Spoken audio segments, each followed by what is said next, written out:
বলেন এসো সবাই পালন করি মিলাদুন নবী। বলেন এসো সবাই পালন করি মিলাদুন নবী। নবীজি শ্রেষ্ঠ নিয়ামত কোরআনে পাবি। বলেন নবীজি শ্রেষ্ঠ নিয়ামত। এসো সবাই পালন করি মিলাদুন নবী। বলেন এসো সবাই পালন করি মিলাদুন নবী। বলেন নবীজি শ্রেষ্ঠ নিয়ামত কোরআনে পাবি। বলেন নবীজি শ্রেষ্ঠ নিয়ামত কোরআনে পাবি। এসো সবাই পালন করি মিলাদুন নবী। বলেন এসো সবাই পালন করি নবী। স্বয়ং আল্লাহ সর্বদনে বানাইলেন তার হাবিবিরে। বলেন স্বয়ং আল্লাহ সর্বকুলে বানাইলেন তার হাবিবিরে। তাই তো সবাই মিলে মিশে, তাই তো সবাই মিলে মিশে খুশির গান করি। বলো এসো সবাই পালন করি মিলাদুন নবী। বলেন এসো সবাই মিলাদুন নবী। আইরে নবীজি শ্রেষ্ঠ নিয়ামত, নবীজি শ্রেষ্ঠ নিয়ামত কোরআনে পাবি। এসো সবাই পালন করি মিলাদুন নবী। বলেন এসো সবাই পালন করি। আল্লাহ তাআলা একা খনে বানাইলেন তার হাবিবিরে। বলেন আল্লাহ তাআলা একা খনে বানাইলেন তার হাবিবিরে। ওই নবীজির দরুদ পড়েন ফেরেশতা মিলে। বলেন ওই নবীজির দরুদ পড়ে ফেরেশতা মিলে। বলেন এসো সবাই পালন করি নবী। বলেন এসো সবাই পালন করি মিলাদুন নবী। নবীজি শ্রেষ্ঠ নিয়ামত কোরআনে পাবি। বলেন নবীজি শ্রেষ্ঠ নিয়ামত হাদিসে পাবি। এসো সবাই পালন করি মিলাদুন নবী। আল্লাহুম্মা সাল্লি মাওলানা মুহাম্মদ ওয়া আলা আলি সাইয়্যিদিনা। জিকির করে লা ইলাহা লা জিকির লা ইলাহা লা কালমা লা ইলাহা ও লা ইলাহা ইল্লাল্লাহ লা ইলাহা ও লা ইলাহা ইল্লাল্লাহ লা ইলাহা ইল্লাল্লাহ লা ইলাহা। আল্লাহ আদম হাওয়া বানাইলা তুমি বেহেশতের মাঝে রাখিলা। বলেন আদম হাওয়া বানাইলা আল্লাহ বেহেশতের মাঝে রাখিলা। আবার হিকমতে গম খাওয়াইয়া, হিকমতে গম খাওয়াইয়া দুনিয়াতে পাঠাই লা ইলাহা ইল্লাল্লাহ লা ইলাহা। বলেন আমরা বড় ভাগ্যবান, আমরার নবী আল্লাহর মেহমান। আল্লাহ দয়া করে করলেন দান। বলেন দয়া করে করলেন দান নবী ইমানের মান লা ইলাহা ইল্লাল্লাহ লা ইলাহা লা ইলাহা ইল্লাল্লাহ মুহাম্মাদুর রাসূলুল্লাহ সাল্লাল্লাহু আলাইহি ওয়াসাল্লাম। আমার এই বড়ুয়া মগজ এলাকার বাবাজিরা বন্ধুরা, আর ডাইনে বামে না তাকায়া আমার আলোচনাটা শুরু করার আগে চক্ষুটা বন্ধ কইরা নিজের যার যার জীবনের গুনার কথা স্মরণ কইরা মুহাব্বতের আওয়াজে আমার আল্লাহ তাআলার একটু ইসমে জাতের জিকিরে মশগুল হয়ে যাবেন, যেন আল্লাহ তাআলা আপনার আমার জীবনের গুনাহগুলো মাফ করে দেয়। আমার যুবক ভাইরা, এই মুরব্বি বাবা, একবার চিন্তা করে দেখেন, বাবার গুনাহ সন্তান দেখলে বাপ বলে পরিচয় দিত না, সন্তানের গুনাহ যদি বাবা দেখতো সন্তান বলে পরিচয় দিত না। মুগুজি এলাকার মা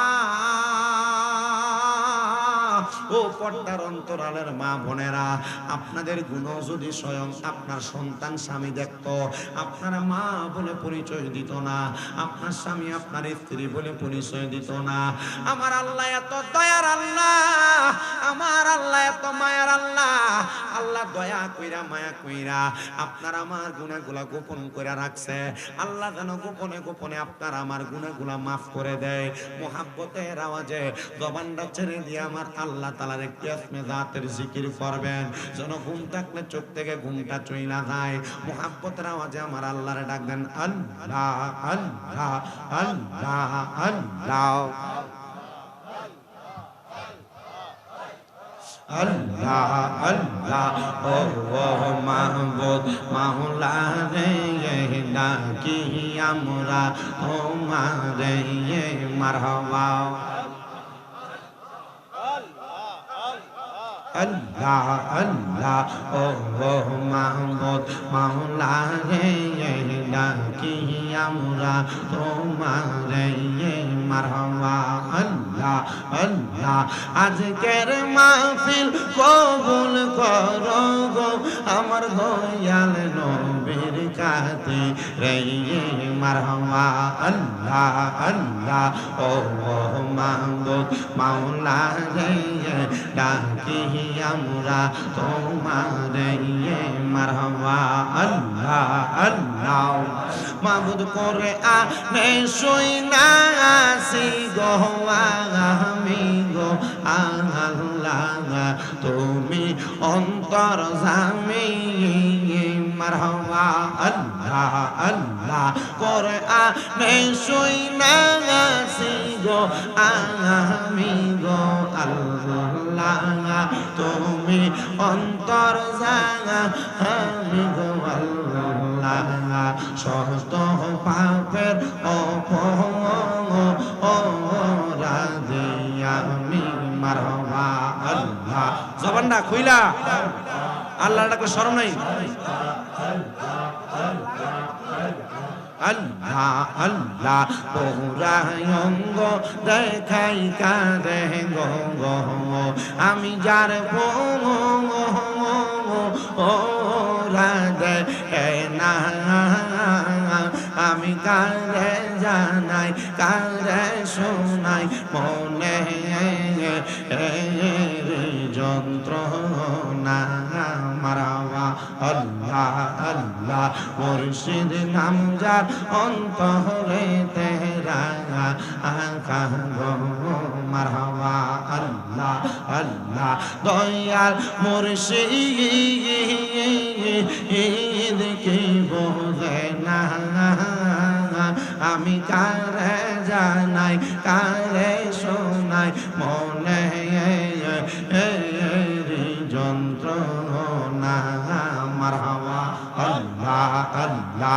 আই বড় পীর আব্দুল কাদের আউলিয়ার শিরোমণি মারহাবা। আল্লাহ আল্লাহ। আই বড় পীর আব্দুল কাদের আউলিয়ার শিরোমণি মারহাবা।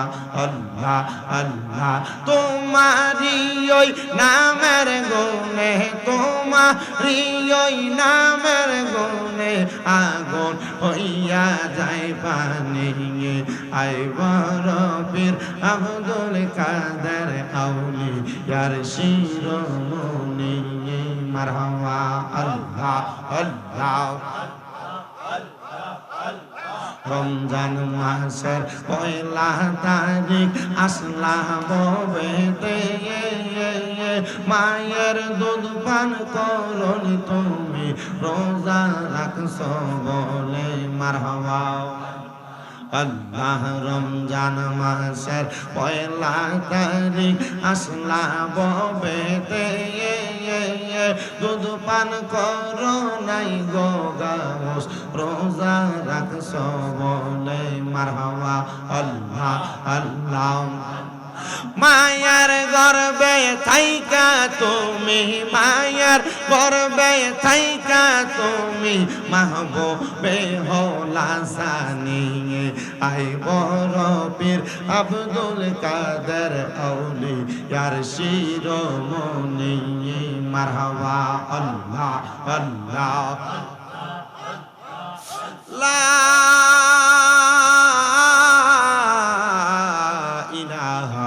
ইল্লাল্লাহু মুহাম্মাদুর রাসূলুল্লাহ সাল্লাল্লাহু আলাইহি ওয়াসাল্লাম।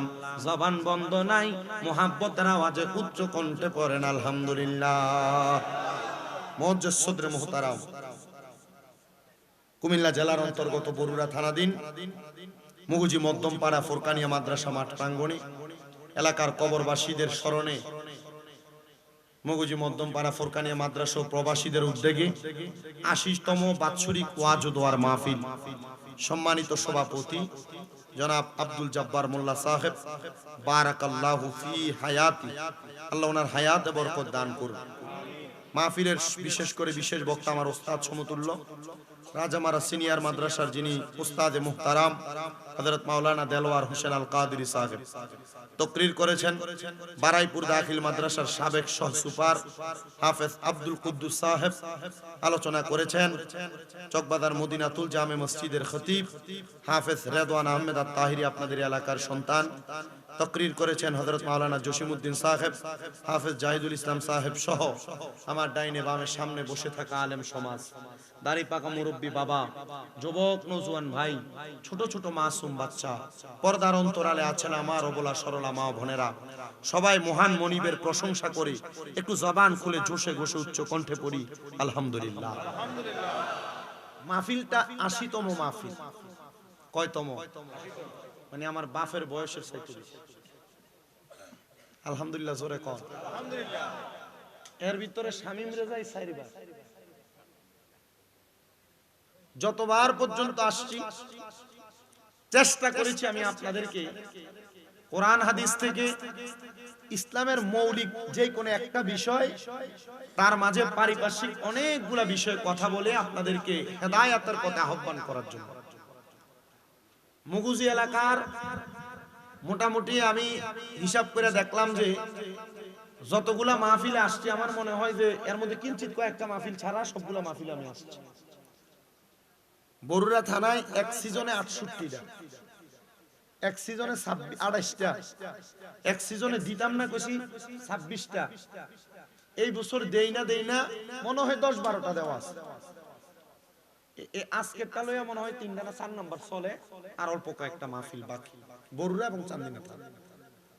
তবে আমি আমার যারা শ্রোতা আমার এবারে যে ঘরে কই আইছে যে হুজুর ইউটিউবে যে সুন্দর ওয়াজ করেন, আমরা এলাকা তাইলেও করেন, কিন্তু ওয়াজ অনেক রকমের ওয়াজ হয় তো মোটামুটি ওয়াজ সবাই যতটুক বুঝে, তবে আর একটু ভালো করে কইরা দিলে আমরা আরো খুশি হব।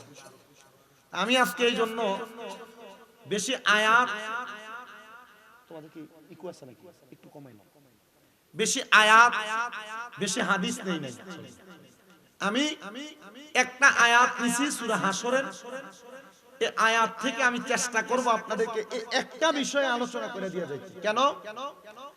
এই যে দেখলেন গত পরশুদিন এত বিশাল একটা ভূমিকম্প আসলো, আমরা মাঝে কি ডর আছে? আছে। আচ্ছা দেখেন ডর আছে কথা সত্য। আচ্ছা এই গত পরশুদিন গেল, তাহলে আজকে ২১ তারিখ।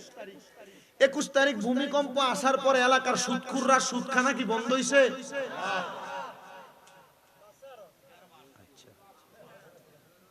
২১ তারিখ এত বড় ভূমিকম্প, ৫.৫ মেগাবাইট ভূমিকম্প হওয়ার পর এলাকার মৃত্যুকরার মিছা কথা কি কমছে?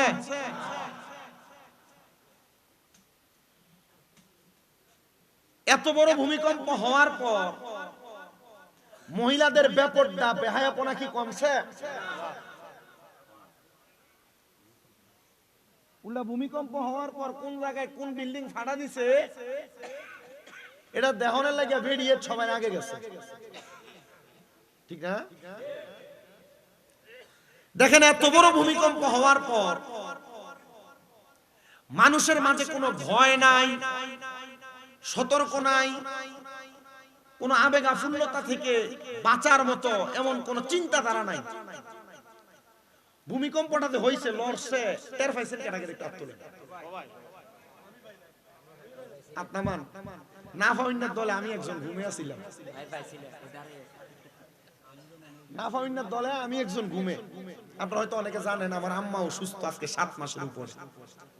আমার আম্মা এই টাইমে আমার কল দিছে জুমার দিন না, আমি শ্রীমঙ্গল আমার মসজিদে একজনের জুমার দায়িত্ব দিয়ে আমি চলে গেছিলাম মাহফিল। আমার আম্মা ফোন দিয়ে কি রে ভূমিকম্প হইছে তুই টের পাইছিস? কখন ঘুমে তুলছি তুমি কখনো বুঝছি। আমারে বলতেছে তো ওই ওয়াশরুম করার জন্য যে হাইকমোটাস চেয়ার আছে না এগুলোতে বৈশা করে, আমি এটা তো বসা ছিলাম তো আমার মনে হয়েছে এটা থেকে ফালাই দিচ্ছে। আমার আম্মা বলতেছে আমি আপনারা দোয়া করলে আমার আম্মা তাড়াতাড়ি সুস্থ হবে। 6 মাস 7 মাসে পিএলআইডি অপারেশন হয়েছিল, হওয়ার কারণে এখন হাঁটতে পারে না, ওই যে স্ট্যান্ডে ধরে ধরে হাঁটে। তো এটা আল্লাহ তাআলার একটা ফয়সালা। আমার এক ভক্ত নরসিংদী বাড়ি মহিলা, ওনার 3টা ছেলে মেয়ে আমার মাদ্রাসায় পড়ে, উনি আমার আম্মার আজকে 7 মাসের মতো এইটার খেদমত করতেছে। বরুড়ারও একটা মহিলা যায়, হোমনারও যায়, এরা আমার আম্মার খেদমত করে। আপনার দোয়ায় আমার মনে হয় গত এই 1 বছর আপনাদের এখান থেকে যাওয়ার পর আমার সারা বাংলাদেশে যথেষ্ট পরিমাণ ভক্ত তৈরি হয়েছে, যারা আমার বাড়িতে আসা যাওয়া করে, আমার আম্মার দেখাশোনা করে। তো যে কথা আম্মা আমারে বললো যে আমি বইসা রয়েছি, আমার চেয়ারটা মনে হয় কাঁপতেছে। তো আমার আইসা উনি যিনি আম্মার খেদমত করে উনি আইসা ধরছে আর চিকুট দিতেছে। তখন আমি আমাদেরকে গত সিজনে আমাদেরকে বুখারী শরীফের যখন দরজ দেয় গত বছর কুমিল্লা আলিয়া মাদ্রাসার হেড মুহাদ্দিস আল্লামা আব্দুর রাজ্জাক হুজুর, তখন হুজুর আমাদেরকে বুখারীর একটা হাদিস পড়াইতে যায়। তখন হুজুর একটা হাদিসের প্রসঙ্গে আরেকটা হাদিস টাইনা বলছিলেন, আব্বা এই যে দেখেন ভূমিকম্প, ভূমিধস হওয়া, নতুন নতুন রোগের আবিষ্কার হওয়া এবং কি মানুষের মাঝে হানাহানি মারামারি, এগুলা এই ভূমিধস, ভূমিকম্প এবং নতুন নতুন রোগের আবিষ্কার কেন হয় জানেন? আমি বলছি না হুজুর, আমার 1 নাম্বার বলছেন হারাজ। 1 নাম্বার বলছেন কি?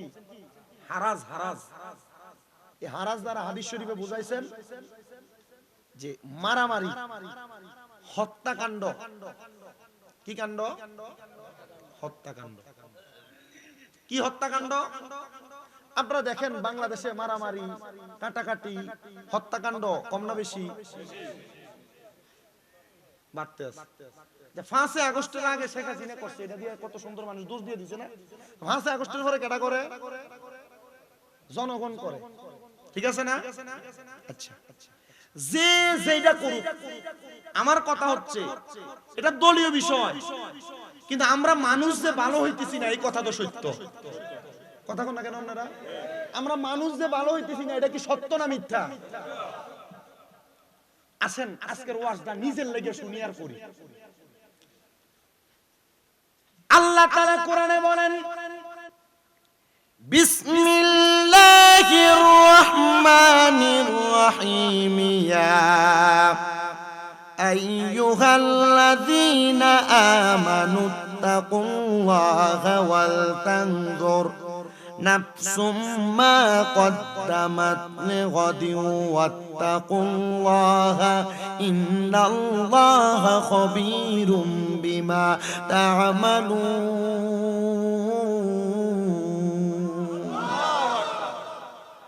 আল্লাহ তাআলা দুনিয়ার কোন সাধারণ কোন বান্দাদেরকে ডাক দেন না, আমার আল্লাহ তাআলা ডাক দেন ঈমানদারদেরকে। তাফসিরে কানজুল ঈমান খাজাইনুল ইরফানের মধ্যে আলা হযরত ইমাম ইশকে মুহাব্বত ইমাম আহমদ রেজা খান ফাজিলে বেরলভী এবং হযরতে আহমদ ইয়ার খান নঈমি রাহমাতুল্লাহ আলাই ওনার তাফসিরে নূরুল আনোয়ারের মধ্যে উনি বলেন আল্লাহ তাআলা আয়াতে কারিমার বড় সুন্দর অনুবাদ করেছেন, ব্যাখ্যা করেছেন। মুফাসসিরে কেরাম বলতেছেন, হে ঈমানদাররা, তোমরা আল্লাহকে ভয় করো এবং তোমাদের প্রত্যেকের দেখা উচিত, তাকানো উচিত তোমাদের আগামীকালের জন্য সে কি আগে প্রেরণ করেছে। আল্লাহ আবার বলেন, তোমরা আমি আল্লাহকে ভয় করো, নিশ্চয় আল্লাহ তোমাদের সকল কাজ সম্পর্কে অবহিত। আসেন এই আয়াতে কারিমার তাফসীর করেছেন আল্লামা জালালউদ্দিন সুয়ুতী এবং জালালউদ্দিন মুহল্লি দুইজন। এই দুইজন তাফসীর কারক তাফসীরে জালালাইন শরীফের মধ্যে বলতেছেন, দুনিয়ার ইমানদার যারা, তাদেরকে আমার আল্লাহ তাআলা আল্লাহকে ভয় করার কথা বলেছেন। কারণ আমাদের মাঝে খোদাভীতি তাকওয়া না থাকার কারণে আমরা দুনিয়া এবং আখিরাতের কথা ভুলে যাচ্ছি। আল্লাহ তাআলা এই আয়াতে কারিমার মধ্যে দিয়ে বুঝিয়ে দিচ্ছেন, বান্দারা, ওয়াল তানজুর নাফসুম মা কদ্দামাত লিগাদিন ওয়াত্তাকুল্লাহ, তোমরা তোমাদের পূর্ববর্তীদের দিকে তাকাও। তোমাদের পূর্ববর্তী যারা তোমাদের বাবা ছিল, তোমাদের দাদা ছিল, তোমাদের আত্মীয় স্বজন বর বাবা ছিল, তারা কেমন ইবাদত করেছে আর তোমরা কেমন ইবাদত করো। আমাদের পূর্ববর্তী যারা আমাদের পূর্বপুরুষ ছিল, তারা এমন ভাবে ইবাদত করেছে, না ছিল তাদের খাবারের মধ্যে হারাম, না ছিল তাদের মুখের কথার মধ্যে বাজে কথা, না ছিল তাদের চলার পথে কোনো ফায়সা চলাফেরা। ইয়া রাসূলুল্লাহ, ইয়া হাবিবাল্লাহ, নবীজি আপনি বলেন না তাহলে আমরা কেমন ভাবে চলবো? আল্লাহর নবীজি তিরমিজি শরীফের হাদিসের মাধ্যমে জানিয়ে দেন, উম্মতের দলেরা, দুনিয়ার জমিনের মধ্যে থাকা অবস্থায় তোমরা এমন একটা সুরত, এমন একটা লেবাস ধারণ করো, যেই লেবাসটার নাম হলো জান্নাতি লেবাস। এবার আপনারা বলেন, আমরা সবাই জান্নাতি সুরত এবং লেবাস নেওয়ার দরকার আছে না নাই? সংসারের মায়ায় পইরা, ব্যতিব্যস্ততায় পইরা, টাকা পয়সা ধন দৌলতের মায়ার মধ্যে পইরা আমরা কিন্তু জান্নাতি লেবাস নিতে চাই না। এই জন্য আশেক শুনে শুনে লিখতেছে, আরে সংসারেরই মা আয় পইরা গো, ডাকলাম না মাওলা রে,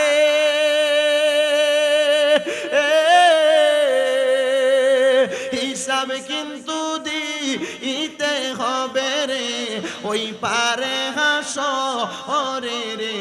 বলেন ওরে জীবন গুনাই গুনাই গেল রে, বলেন সংসার সংসার গো ওইরা ববে গো, করলাম না বন্দিগি, কিভাবে কাটাইবা মনরে কবরের জিন্দেগি রে, হায়রে ওরে জীবন গুনাই গুনাই গেল রে, বলেন ওরে জীবন গুনাই।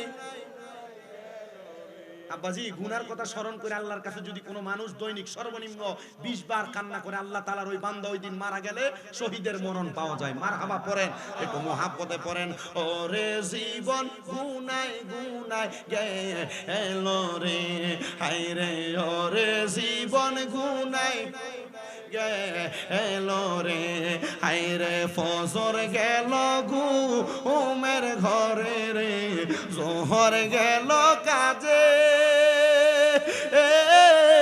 মাগরিব গেল এলাই দুলাই গে, আসরে সাগ মাগরিবে সাগ মেরে, হায়রে ওরে জীবন গুনাই গুনাই গেল রে, বলেন সংসার সংসার কো ওইরা ববে গো, ডাকলাম না মাওলা রে,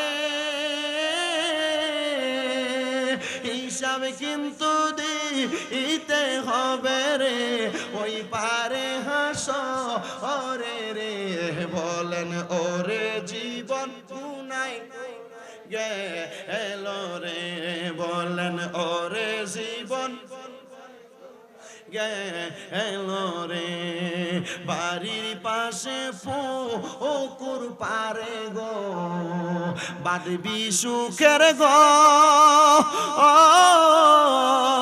ভাইও নাই তোর বা আমদব নাই রে, কে লইবে খবর রে, হায়রে ওরে জীবন গুনাই গুনাই গেল রে, বলেন ওরে জীবন গেল রে। একটা জবানও বন্ধ রাখবেন না। আপনারা বলেন মরণ কথাটা সত্য না মিথ্যা? এ মুগুজির বাবা, এই জন্য আমি আপনাদেরকে বললাম, আপনারা আপনাদের পূর্ববর্তীদের দিকে তাকাইবেন। আপনাদের পূর্ববর্তী নাকি ভালো কাজ করেছে নাকি খারাপ কাজ করেছে? আপনার বাবা ভালো কাজ করেছে না খারাপ কাজ করেছে? আপনার দাদা ভালো কাজ করেছে না খারাপ কাজ করেছে? আপনার বাবা দাদার ভালো কাজের বিনিময় তারা জান্নাত পেয়ে যাবে, তাদের খারাপ কাজের বিনিময় তারা নাজাত পাবে না। আল্লাহ তাআলা কোরআনুল কারীমের মধ্যে ঘোষণা করে, বান্দা ইন্নাল্লাযীনা কাফারু মিন আহলিল কিতাবি ওয়াল মুশরিকিনা ফি নারি জাহান্নামা খালিদিনা ফিহা উলাইকা হুম শাররুল বারিয়া।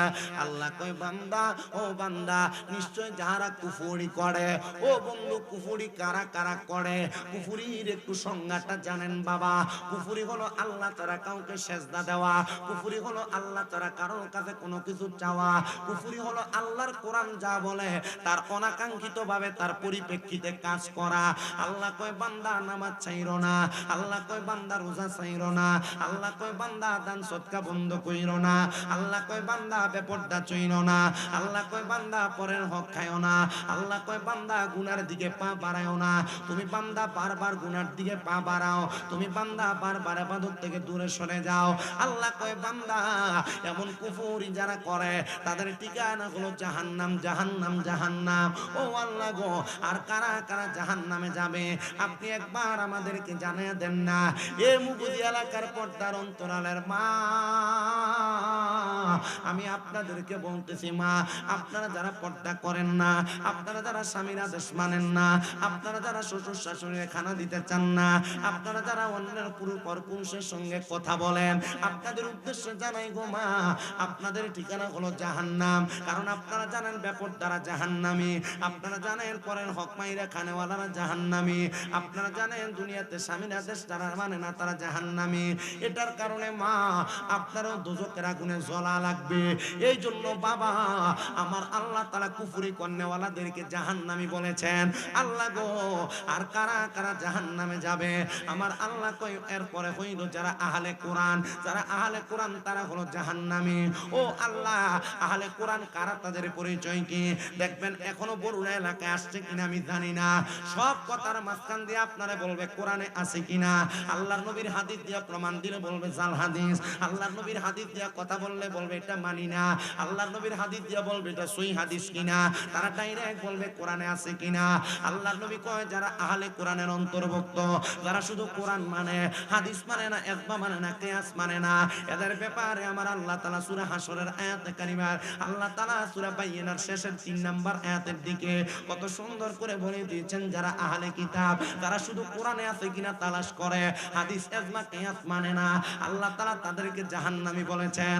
ও আল্লাহ, আর কাদেরকে আপনি জাহান্নামী বললেন? আমার আল্লাহ কয় বান্দা আমি জাহান্নামী বললাম 3 নাম্বার যারা মুশরিক, যারা শিরক করে, আল্লাহ তাআলা কাউকে সিজদা দেয়, আল্লাহ তাআলা কারোর কাছে চায়, আল্লাহ তাআলা কারোর অনুগত্য করে, আমি আল্লাহ তাআলা তাদেরকে বললাম মুশরিক। আল্লাহ এই মুশরিকদের ঠিকানা কোথায়? আল্লাহ কয় ফি নারি জাহান্নামা খালিদিনা ফিহা, তারা জাহান্নামের মধ্যে থাকবে একদিন, 2 দিন না, 2 দিন না, তারা জাহান্নামের মধ্যে চিরস্থায়ী বাসিন্দা হয়ে থাকবে।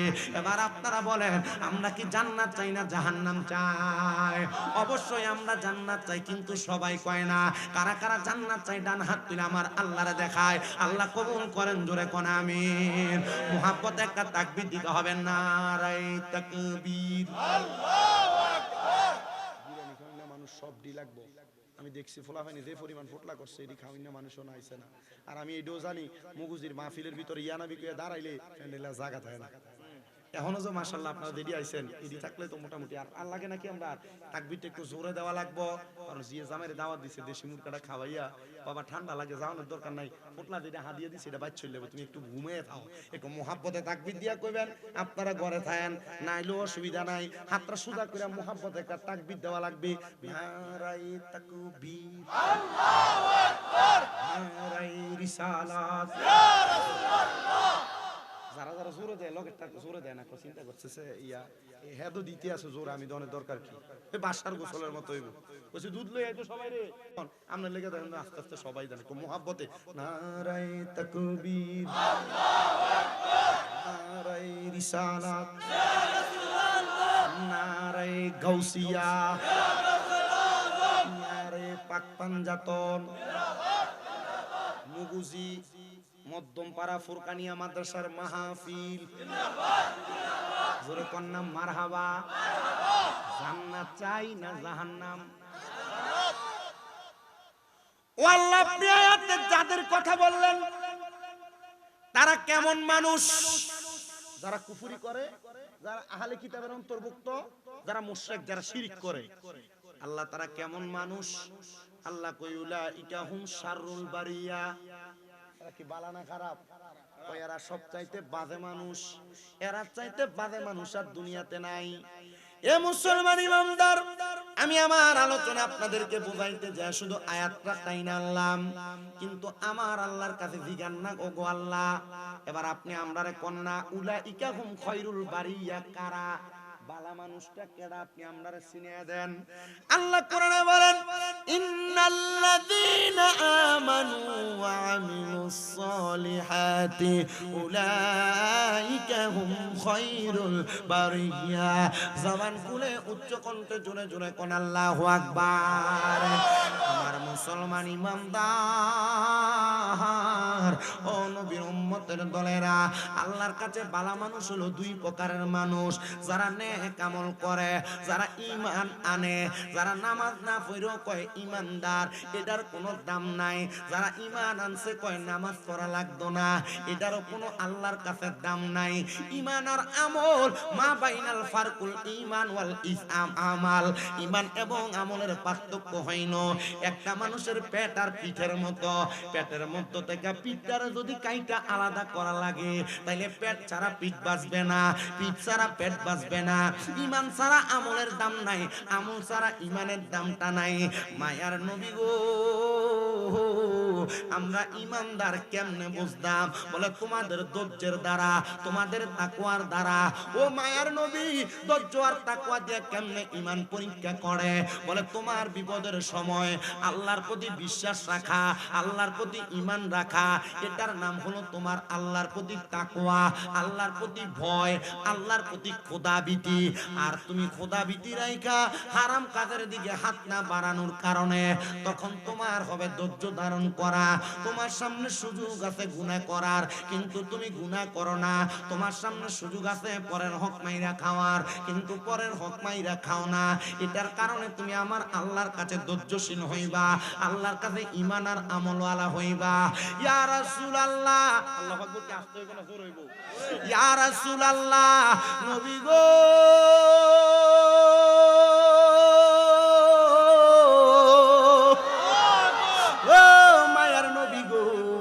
আপনি এমন একজন ঈমানওয়ালার কথা বলেন না। এবার আমার নবীর হাদিস পড়ার পরে দেখলাম এমন একজন ঈমানওয়ালার নাম হলো হযরতে সাদ ইবনে উবাদা রাদিয়াল্লাহু তাআলা আনহু। কেমন ঈমান জানেন, কেমন ঈমান জানেন? সাদ ইবনে উবাদা বলেন, আমি ছিলাম যুদ্ধের ময়দানে, আমি ছিলাম যুদ্ধের ময়দানে, যুদ্ধের মধ্যে ব্যস্ত। যুদ্ধের ময়দানে যাইয়া অসুস্থ হওয়ার কারণে ওই যুদ্ধের ময়দানে আনসারী মহিলারা আমি সাদের বড় আনন্দ দিয়া আমার শরীর তারা সুন্দর কইরা তারা সুন্দরভাবে সুস্থ করানোর জন্য চেষ্টা করলো। আমার শরীরটা যখন সুস্থ হয়েছে, আমি সাদ যুদ্ধ করে বাড়িতে আগমন করলাম। আমি বাড়িতে আইসা দেখি আমার আম্মা জান দুনিয়া থেকে বিদায় হয়ে গেছে। সাত ডাক দিয়া কয়, জগতের মানুষ, আমি যখন বাহির থেকে আইসা আমার আম্মা জান অসুস্থ দেখলাম, আমার মনে টেনশন লাগলো। মা, আমাদের জন্য আপনি আপনার সম্পদ জোড়াইলেন, আপনি টাকা পয়সা ধন দৌলত জোড়াইলেন, আপনার সব এখানে পড়ে আছে। ও আম্মা জান, আপনি তো দুনিয়া থেকে বিদায় হয়ে গেলেন। হযরত সাদ ইবনে উবাদা বলে, আমি কার কাছে যে আমার মনের কষ্ট বলবো? আমি এমন কোন বিশ্বস্ত মানুষ পাই নাই। একটা বিশ্বস্ত মানুষ পেয়ে গেলাম, তার নাম হলো মুহাম্মদ মুস্তাফা, আহমদ মুস্তাফা সাল্লাল্লাহু আলাইহি ওয়াসাল্লাম। জোরে কোন সুবহানাল্লাহ। আমার নবীজিরে মুহাব্বত কইরা ইহুদিরা মক্কার কাফেররা উপাধি দিলেন আল আমিন। আল বিশ্বাসী, বিশ্বস্ত, অত্যন্ত বিশ্বস্ত। কেমন বিশ্বস্ত? বেশি বিশ্বস্ত। আব্বাজি তোমরা এখানে বসছো ঠিক, কথা বইলো না টানা আওয়াজে, তোমার একটা গলার আওয়াজ আমার কানে সমস্যা হয়েছে, কথা বলতে আমার কষ্ট হয়। গতকালকে যেখানে মাহফিলে গেছি, গাড়ি রাইখা ড্রাইভার সাহেব ওইখানে শোয়া দিয়া সিএনজি দিয়া নিয়ে গেছে 17 মিনিট। গত 2 বছর আগে ওই রাস্তাতে মাহফিলে গেছিলাম 42 মিনিট করে হাঁটতে হাঁটতে। কয় মিনিট করে? 42 মিনিট করে হাইটে হাইটে গেছিলাম। এরপর থেকে ওইখানে দ্বিতীয়বার যায় কানে ধরে উঠবোস করছিলাম 3 বার, আর জীবন আইতাম না এলাকা। এরপরে আমার এক ভাই আবু আহমদ ভাই সুন্নিয়তের অনেক খেদমত করে, উনি আমার কইছে ভাই আমরা একটা দক্ষিণাড়ি, আপনি একটু আইয়েন, আমরা আপনার সিএনজি দিয়ে নেওয়ার একটা ব্যবস্থা করে আমু, সিস্টেম করে সুন্দর নিচে মাইকও দিছে, সুন্দর ওয়াজ করে আসতে বাড়িতে এসে একটু রেস্ট করতে কষ্ট হয়েছে। 3 দিন একটানা ছিলাম ওইদিকে ওয়াজ করে। আমি আজকে আপনাদের এখানে যে আসছি তবুও কষ্ট যাক, মোটামুটি আজকের খানাটা বালা খানা হয়েছে।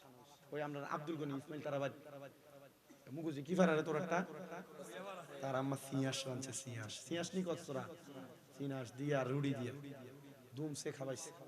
হ্যাঁ ফলো বালা কইরা খাওয়াইছে। তো মোটামুটি এবিডি আবার আমার আম্মার মতে মহব্বত করে, আদর যত্ন করে। তো খাওয়াইছে, খাইয়া আমি আপনার এখানে বসছি।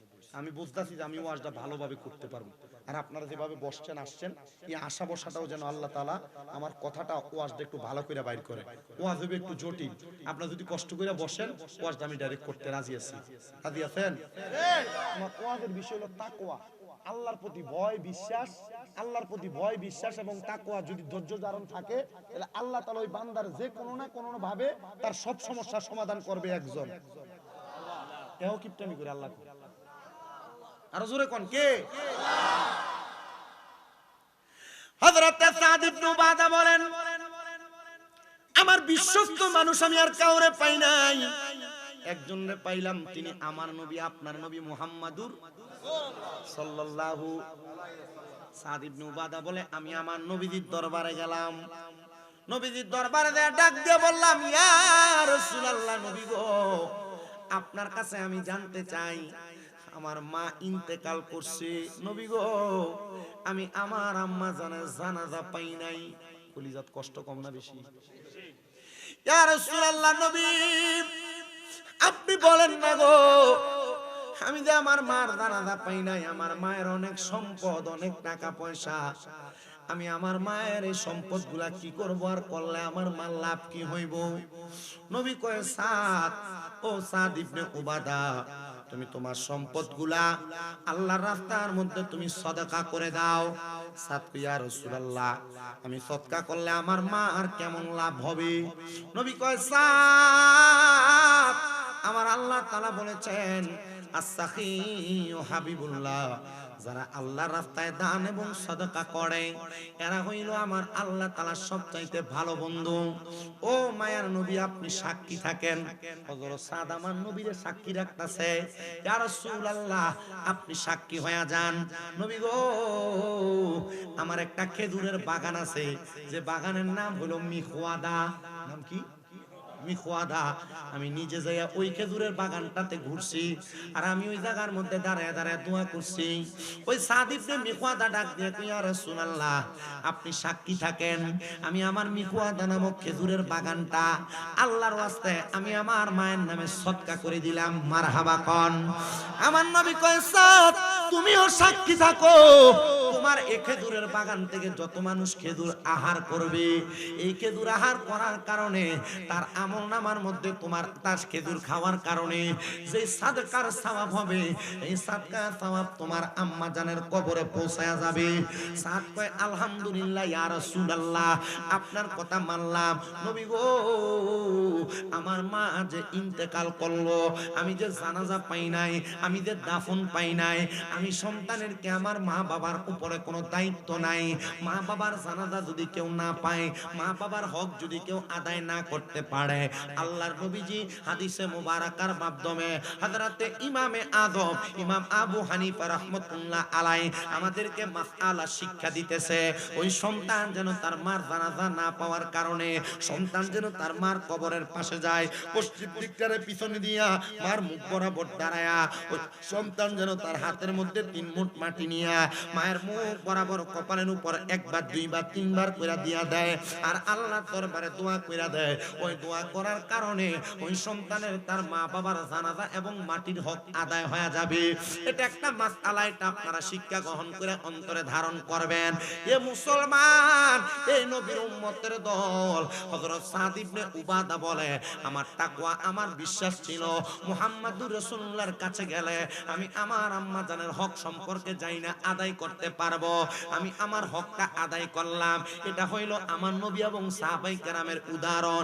এবার আসেন, আমরা তো নবী পাই নাই, আমরা সাহাবী পাই নাই, আমরা তাবে তাবিন পাই নাই, আমরা খোলাফায়ে রাশিদিন পাই নাই, আমরা সলফে সলিহিনের জামানায় আছি। এমন একজন সলফে সলিহিন যার নাম হযরত আবু ইউসুফ মুরাদাবাদী রাহমাতুল্লাহ আলাইহি। মারহাবা কোন। আল্লাহর ওলিদের নাম পড়লে সাথে সাথে রহমতুল্লাহ আলাই পড়বেন। আল্লাহর যে কোনো ওলিদের নাম পড়লে কি পড়বেন? রহমতুল্লাহি আলাই। কেন পড়বেন? আউলিয়া কেরামের নাম জবান দিয়ে জপলে, আউলিয়া কেরামের নাম স্মরণ করলে যিকরুস সলিহিনা কাফারা। আউলিয়া কেরামের নাম স্মরণ করলে, আউলিয়া কেরামের নামের জিকির করলে, আউলিয়া কেরামের নাম মুখ দিয়ে বললে আল্লাহ তাআলা তার ওই বান্দা যে বলে তার কোনো গুনাহ থাকলে এই আউলিয়া কেরামের নাম মুখ দিয়ে বাইর করার কারণে না গুনাহ কাইটা দেয়। হ্যাঁ, আপনি কি লাগা গাউসে পাক করেন?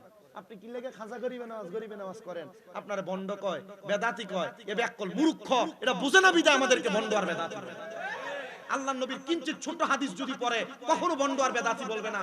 আউলিয়া কেরামের নাম, গৌসে পাক আব্দুল কাদের জিলানীর নাম, খাজা গরিবে নওয়াজের নাম, বাহাউদ্দিন নকশবন্দির নাম, মুজাদ্দিদ আল ফেসানির নাম সহ পৃথিবীর ছোট একটা আল্লাহর কোন ওলির নামও যদি মুখ দিয়ে বলেন আপনার গুনাহ মাফ হবে। এলাকা ওলি তলার মুরিদ আছে না? এলাকায় শাহপুরের মুরিদ আছে না? এলাকায় মেজবান্ডারের মুরিদ আছে না? বিভিন্ন দরবারের মাশায়েখের মুরিদ আছেন। দরবারের পীর মাশায়েখরা তো বন্ডামি করে নাই। মুরিদ যদি মাথায় টুপি লাগায় বন্ডামি করে, এটা মুরিদের সমস্যা। ঠিক রেজবিয়া দরবার আছে না? অনেক দরবারে তো আছে। আমি আপনাদেরকে যেটা বলতেছিলাম, আউলিয়া কেরামের নামের একটা ফজিলত আছে, বরকত আছে। তাদের নাম নিলে পড়বেন রহমাতুল্লাহ আলাইহি।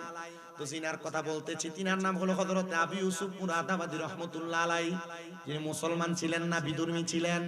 আবু ইউসুফ মুরাদাবাদী বলেন, আমার কাজ ছিল আমার মুরাদাবাদ এলাকায়, আমি আমার বাদশাহীর কাজটা পরিচালনা করতাম, কিন্তু আমার এলাকার মানুষ আমার দিকে তাকায় থাকতো আমি বিধর্মী হওয়ার কারণে।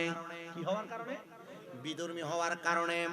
হযরত আবু ইউসুফ মুরাদাবাদী বলেন, এ দুনিয়ার মানুষ, আমি আমার কর্মকাণ্ডগুলো সব সুন্দরভাবে করি। আমার এলাকার একজন ইমাম ছিলেন, আমার এলাকার একজন খতিব ছিলেন, যিনি ওনার সব কর্মকাণ্ডগুলো করতেন। ওই খতিব সাহেব ডাক দিয়ে কই, জগতের মানুষ, আমি আমার যে কাজ করতাম মসজিদের মধ্যে খেতাবতের দায়িত্ব পালন করতাম। মসজিদে খেতাবতের দায়িত্বগুলো পালন করা অবস্থায় আমি আমার সংসার চালাইতে বড় কষ্ট হয়ে গেছিল। কি চালাইতে? সংসার চালাইতে বড় কষ্ট হয়ে গেছিল। হযরত আবু ইউসুফ মুরাদাবাদীর এলাকার ওই খতিব সাহেব ডাক দিয়ে বলে, আমার স্ত্রী একদিন রাত্রবেলা আমার হাতটার মধ্যে ধরে ডাক দিয়ে কই, স্বামী গো, জানি আপনি রাগ করবেন, তবে আমি আপনার কাছে একটা কথা বলি, আপনি যে চাকরিটা করেন এই চাকরির টাকা দিয়ে তো আমাদের সংসার চলে না, ছোট বাচ্চাটার দুধ ক্রয় করা যায় না। স্বামী গো, আপনি নতুন একটা চাকরির মধ্যে চলে যান, যেটার মধ্যে যাওয়ার কারণে আপনি একটু বেশি ইনকাম করবেন। দেখবেন অনেক মহিলা আছে যারা স্বামী যা কামাই করে তাতে সন্তুষ্ট না, এক তুলনা দেয়, তোমার লগের বাড়ির অমুক এত টাকা কামাই করে, তুমি কি করো? কয় না অনেক? মা বোনদের কাছে বলবো, আপনারা যারা আপনাদের স্বামীদেরকে এগুলা বলেন, আপনারা এমন কথা থেকে সাবধানে থাকবেন। এমন কথা বললে আল্লাহ রিজিক আরো কমায় দেয়, বাড়ায় দেয়। এজন্য আপনারা আল্লাহর প্রতি তাকওয়াবান হবেন, আল্লাহর প্রতি তাওয়াক্কুল ঠিক রাখবেন, দেখবেন আল্লাহ তাআলা অসংখ্য সম্পদ দান করবেন। আর যদি সম্পদ নাও দান করে, যেটা দেয় এটাতে লাখ টাকার মালিকের থেকে বেশি শান্তি দান করবে। মহিলার কথা মোতাবেক ওই খতিব সাহেব বলেন, আমি আমার স্ত্রীকে বুঝ দেওয়ার জন্য আমি বললাম, ঠিক আছে আমি ওই চাকরিটা ছেড়ে দিব, কিন্তু আমি চাকরি ছাড়ি নাই, কারণ আমি জানি আল্লাহ তাআলার অভিশাপ বড় মারাত্মক। আমি আল্লাহর প্রতি তাওয়াক্কুল রাখা আমার আল্লাহ তাআলার কাছে দোয়া করতে লাগলাম, আল্লাহ আপনি আমার এমন লজ্জা দিয়েন না, আমার স্ত্রীর কাছে আপনি শরম দিয়েন না। ইমাম সাহেব ডাক দিয়ে কয়, জগতের মানুষ, আমি আমার আল্লাহ তাআলার কাছে তাহাজ্জুদ পড়তে লাগলাম, নফল ইবাদত করে করে কান্না করতে লাগলাম, কিন্তু আমার সম্পদ বাড়ে না, আমার টাকা পয়সা ধন বাড়ে না। আমি প্রত্যেকদিন সকালে বের হয়ে রাত্র আসি। আমার স্ত্রী আমারে ডাক দিয়ে কই, স্বামী গো, কই আপনি যেই কাজে গেছেন, আপনি কি নতুন কাজের টাকা পান নাই? আমি আমার স্ত্রীকে বলি, স্ত্রী আমার টাকার বেতনটা একসাথে পাবো। একদিন, 2 দিন, 3 দিন করে 7 দিন হয়ে গেছে, আমার কোনো বেতন নাই। আমার স্ত্রী আমারে যখনই জিজ্ঞাসা করে, আমি তখন আমার স্ত্রীকে বলি, তোমার বেতন তুমি পাইবা, একসাথে দেওয়া হবে। কিন্তু ইমাম সাহেব ডাক দিয়ে কই, বৃহস্পতিবার আমি আমার ঘরের মধ্যে বসাম, আমি যখন আমার ঘরে আসলাম, আমার স্ত্রী আমারে ডাক দিয়ে কই, স্বামী, প্রত্যেক বৃহস্পতিবারে কোনো কাজ কর্নেওয়ালা ব্যক্তি তাদের কাজের বেতন পাওয়া যায়, আপনি কি আপনার কাজের বেতন পান নাই? স্বামী ডাক দিয়া কই, স্ত্রী গো, আমি আমার কাজের বেতন কোথায় পাবো?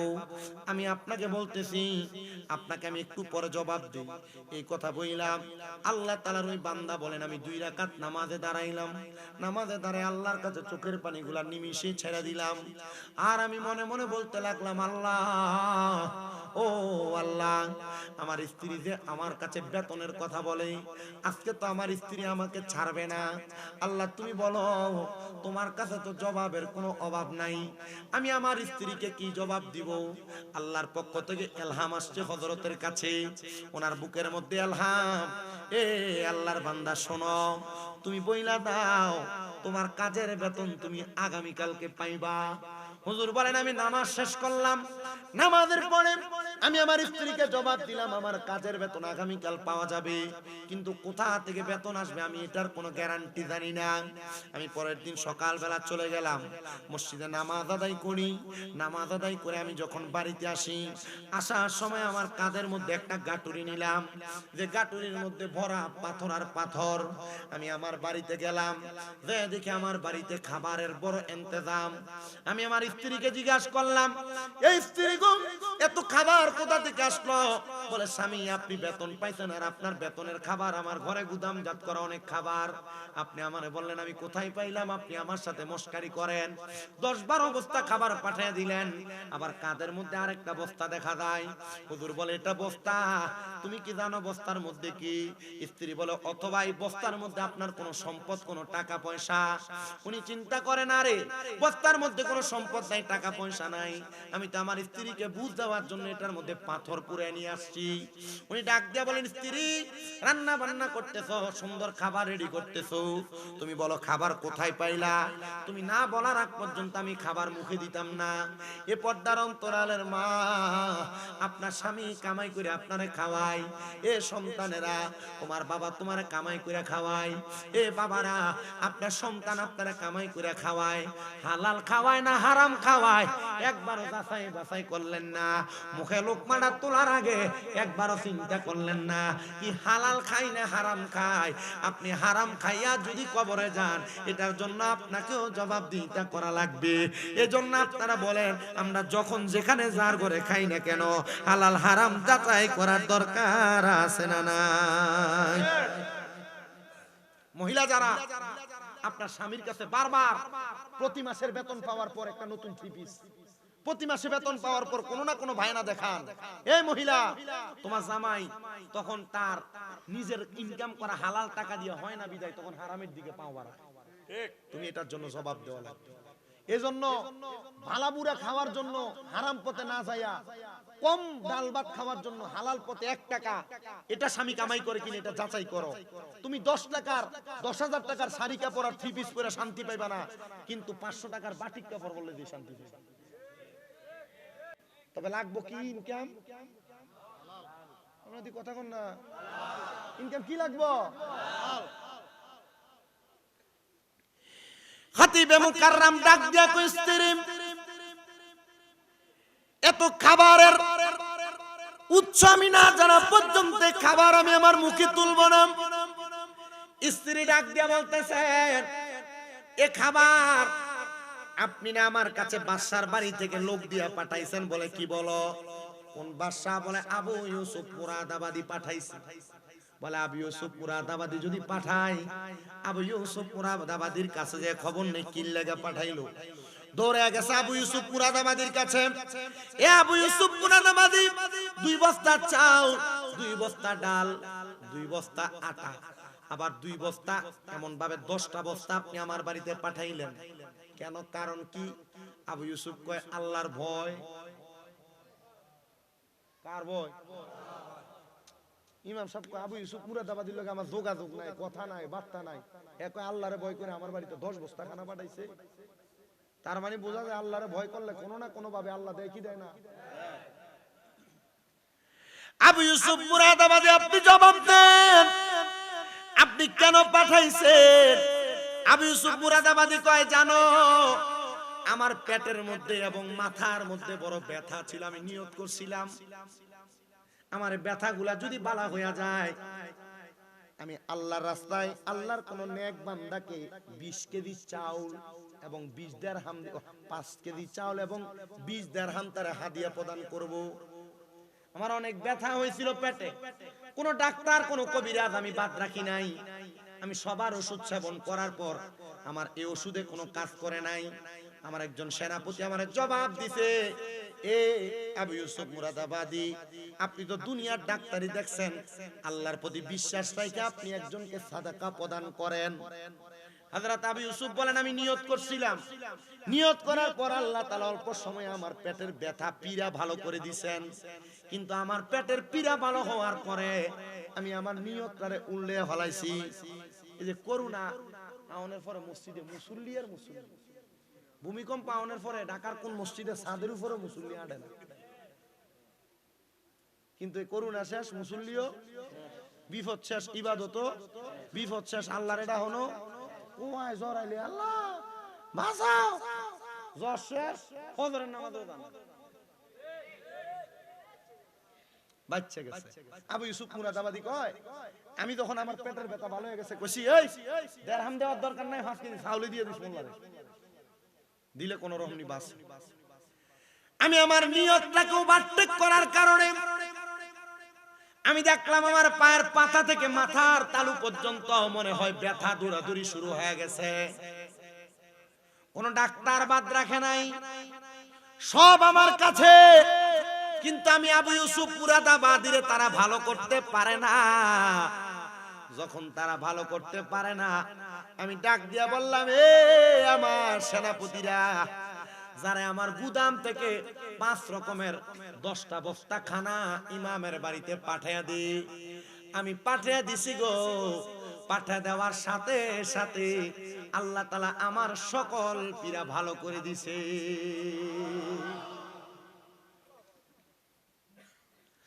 যখন ভালো হয়ে গেছে এগুলো আপনার বাড়িতে, উনি বলেন বুঝতে পারছি আমি যে আল্লাহ তাআলার কাছে 1 সপ্তাহ কামছিলাম। ওই যে বউ কইছে কাম করো, কাম করছে না, কাম করছে কার? জোরে কয় না, কাম করছে কার? কাজ করছে আল্লাহর। আমি যে 1টা সপ্তাহ পর্যন্ত আমি এমন একজন মনিবের গোলামি করছি, ওই মনিব আমার বাড়িতে খাবারগুলা বাদশারে দিয়া পাঠাইছে, এটার নাম ওয়াবতাগু ইলাইহিল ওয়াসিলা। এটার নাম কি? ওসিলা। আল্লাহ তাআলা এই বাদশার উসিলায় আর আমার ইবাদতের উসিলায় আমারে খাবার দিয়া দিছে রে। এই খাবার দিয়া আমার পুরা সংসার 4-5 মাস চলে যাবে, আমার আর খাবারের চিন্তা করা লাগবে না। এবার আপনারা বলেন, এক আল্লাহর প্রতি বিশ্বাস আর তাওয়াক্কুল রাখলে আমরার খাবার আর রিজিকের ব্যবস্থা করে দেয় একজন, তিনি কি? উনি বাড়িতে চলে গেলেন, স্ত্রী ডাক দিয়ে কয় স্বামী সন্ধান পাইছেন? বলে হয় পাইছি। আচ্ছা তো খাবার খান, খানা খাওয়ান। খাওয়ার পর স্বামী ওই যে আরেকটা বস্তা কান্দে করে আনছিলেন, এটা একটু খুইলা দেন, এটা কি আছে একটু দেখি, কারণ যা আনছেন শব্দ খানা, এটার ভিতরে নি দিরহাম দি আছে, কামের বেতনটা মুন্ডা। ইমাম চিন্তা করে আরে আমি তো ফাত্তর ফুরে আনছি, বউরে বুঝ দিতাম, কিন্তু আল্লাহ তো আগেই বুঝ দিয়া লাইছে। এখন যদি স্ত্রী এটা খুলে আর যদি দেয় ফাত্তর, আল্লাহর কাছে এই বউর কাছে কি জবাব দিবে? স্বামী ডাক দিয়ে কয় আমার স্ত্রী শুনো, আমার একটু সময় দাও, আমি 2 রাকাত নামাজ পড়ি। কয় রাকাত? 2 রাকাত। 2 রাকাত নামাজ কেমনে সম্পদকে এত বেশি বানায় একটু শুনুন। উনি বলে আমি 2 রাকাত নামাজের নিয়ত করলাম। নামাজটার নাম সালাতুল হাজত। সালাতুল বিদেশ যাইতেন পারেন না, টেহা পয়সা নাই, রোগ মাফ হয় না, কত কাম করেন কামই হয় না, ব্যবসা দেন বরকত হয় না, কোন হাজত সন্তান পড়ালেখা করে ইতালি ফাটাইবেন অমুক দেশ ফাটাইবেন কাজ হইতেছে না, সালাতুল হাজতের নামাজের নিয়ত করবেন। 2 রাকাত করে 4 রাকাত করবেন। প্রথম রাকাতে সূরা ফাতিহা একটা সূরা মিলাইবেন, দ্বিতীয় রাকাতে সূরা ফাতিহা সূরা ইখলাস 3 বার পড়বেন, পরে রুকু দিবেন, সিজদা দিবেন, সুবহানা রাব্বিয়াল আলা 3 বার পড়া বাংলাতে যে হাজতটা আছে সমস্যাটা আছে এটা সিজদার ভিতরে করবেন। আল্লাহর নবী রাহমাতুল লিল আলামিন নবীজির প্রখ্যাত মুসলিহ সলিহিন বান্দা আবেদ বান্দারা বলে এই সালাতুল হাজতের নামাজের ওসিলায় আল্লাহ তাআলা বান্দার অসংখ্য হাজত পূরণ করে দেয়। সেম নিয়মে 4 রাকাত নামাজ। আমি আমার সব মাহফিলে তাহাজ্জুদ এবং সালাতুল হাজত বিভিন্ন নফল নামাজের কথা কই। আর এডির কারণে বহু মহিলা বহু পুরুষ মানুষ ফল পায় বিদায় অতলা করে খানা অতলা করে টেহা আঁশ মুরকা একলগে 10টা ডাব গাড়ির পিছনে ফুরাই দিয়া বাইতে খায়। এক বেটির বাড়ি গাইবান্ধা, বেটির নাতির মইরা যা, হুজুর পিতৃতে পাথর।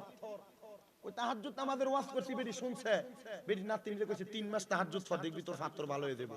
ডাক্তার দেখাইছে পরীক্ষা করে কয় হুজুর পাথরই তো নাই। বেটি ফোন দিয়া প্রতি মাসে মাসে 5,000 করে ভাড়া। চিন্তা করলাম চাকরি না করলেও চলবো।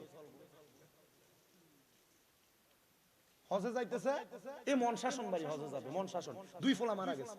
ও বাবা আপনার ওয়াজ শোনার পর থেকে তাহাজ্জুদ কাজা নাই, 5 ওয়াক্ত না তাহাজ্জুদ নামাজ কাজা নাই। যাওয়ার আগে বাইক নিয়ে হাদিয়া খানা, এই এলাকার কোনো ড্রাগন ফলের বাগান নাকি তৈছে, হেনতা এডি লয়ে গেছে, কমলা হইছে এডি লয়ে গেছে, নিয়ে কইছে আউনের পরে আরো দেন। আমার এক ওস্তাদ শুধু আমারে বলছিল তাহাজ্জুদ গুজারি হও, দুরূদ শরীফের প্রতি আকৃষ্ট হও, সম্পদের পিছনে তুমি দৌড়ান লাগতো না, টেহা লইয়া মানুষ তোমার পিছনে দৌড়াইবে।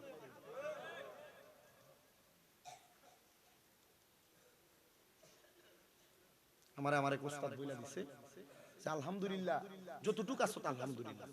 আমি কি হুজুর আলহামদুলিল্লাহ এর থেকে বেশি না, কারণ তাইর হিসাবের মতো হইলে তো রাস্তাত খাইয়া 1 প্লেট ফুচকা খাইতে পারতাম না। কথা কয় না ঠিক?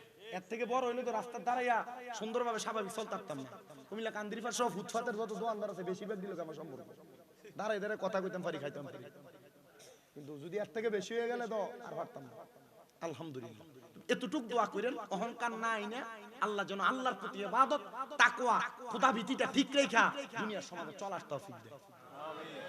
আমি দেখছি টাকা পয়সার ইনকামের রাস্তা অটোমেটিকলি কোন দিয়া জানি চলে যায়। আজকে আপনাদের দোয়ায় আমি কইছিলাম না আমার 6টা মাদ্রাসা আছে, আমার এর মধ্যে এক মাদ্রাসা আজকে 2টা ছেলে হাফেজ হইছে। আজকে আমি মাগরিবের আগদা দিয়ে মাদ্রাসায় ঢুকছি, এই যে ফলাফল নামাজ শেষ করে আইয়াই আমার ফায়ে ধরে সালাম করতেছে, কিদারে হুজুর হেফজ শেষ। একটার বাড়ি আপনাদের বরুরা উড্ডা তার নানার বাড়ি, আর একটার বাড়ি এই যে বরুরার ইন্ডিয়া কি কয় ফয়াল গাছার উপর দিক দিয়া না জানি দক্ষিণ দিক দিয়া, এই 2টা ছেলে হাফেজ। আলহামদুলিল্লাহ বরুরার অনেক বাচ্চা আছে আমার মাদ্রাসায় নূরপুরে। আমি এতটুকু বিশ্বাস রাখি আপনারা যারা আছেন আল্লাহর ওয়াস্তে আল্লাহর প্রতি তাকওয়া, আল্লাহর প্রতি বিশ্বাস, খোদাভীতি এবং বিপদ আপদে ধৈর্য, অসুস্থতা এমন ধৈর্য ধারণ করেন আপনি সম্পদ কামাই করার জন্য চেষ্টা করাও লাগবে না, এবং অটোমেটিকলি সম্পদ আপনার পিছনে ঘুরতেছে।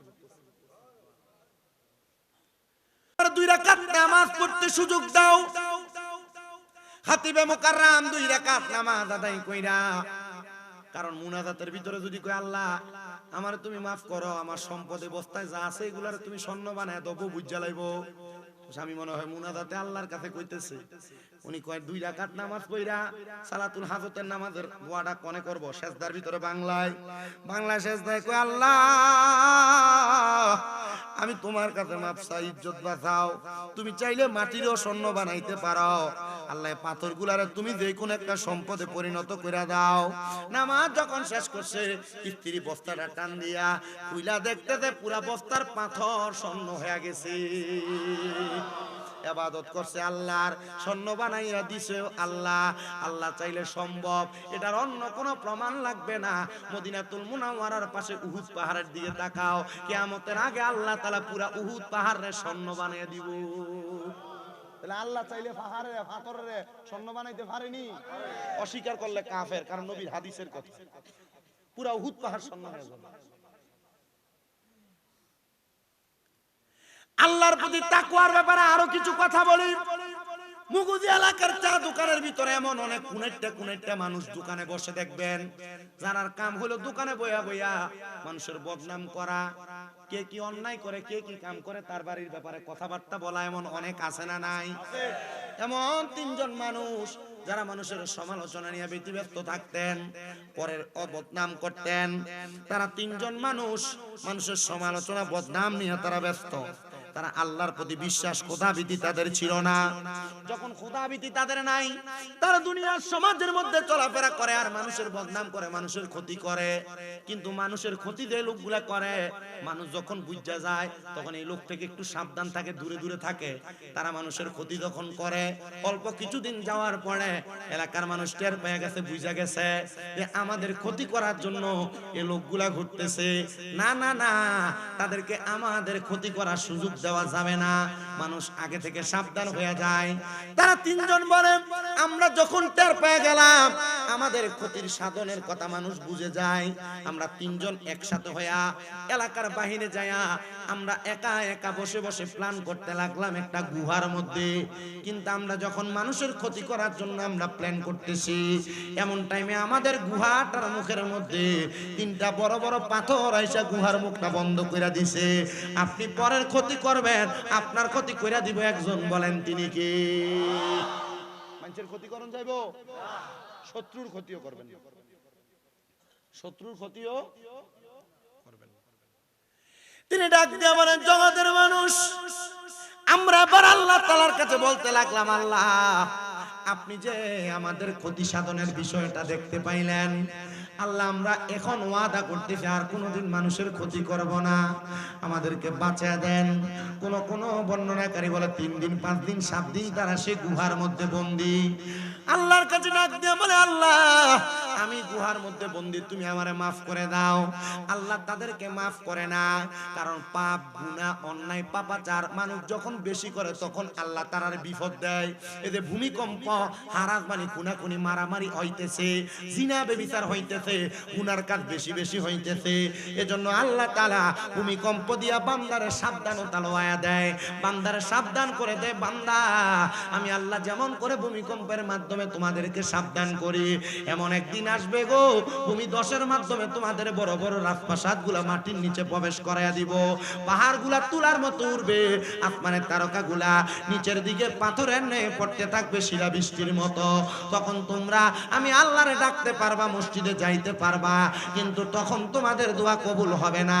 আমি আল্লাহকে আল্লাহ বলে ডাকবা, কিন্তু তোমাদের ডাকগুলা কবুল হবে না। ও আল্লাহ, এবার আপনি আমাদেরকে বলেন না, আমরা তো পাপাচার করেছি, আমরা তিনজন তো মানুষের ক্ষতি করেছি, অন্যায় করেছি, আপনি কি আমাদেরকে মাফ করবেন নাকি? আমার আল্লাহ তাআলা এমন পাপকারীদেরকে মাফ করেন না।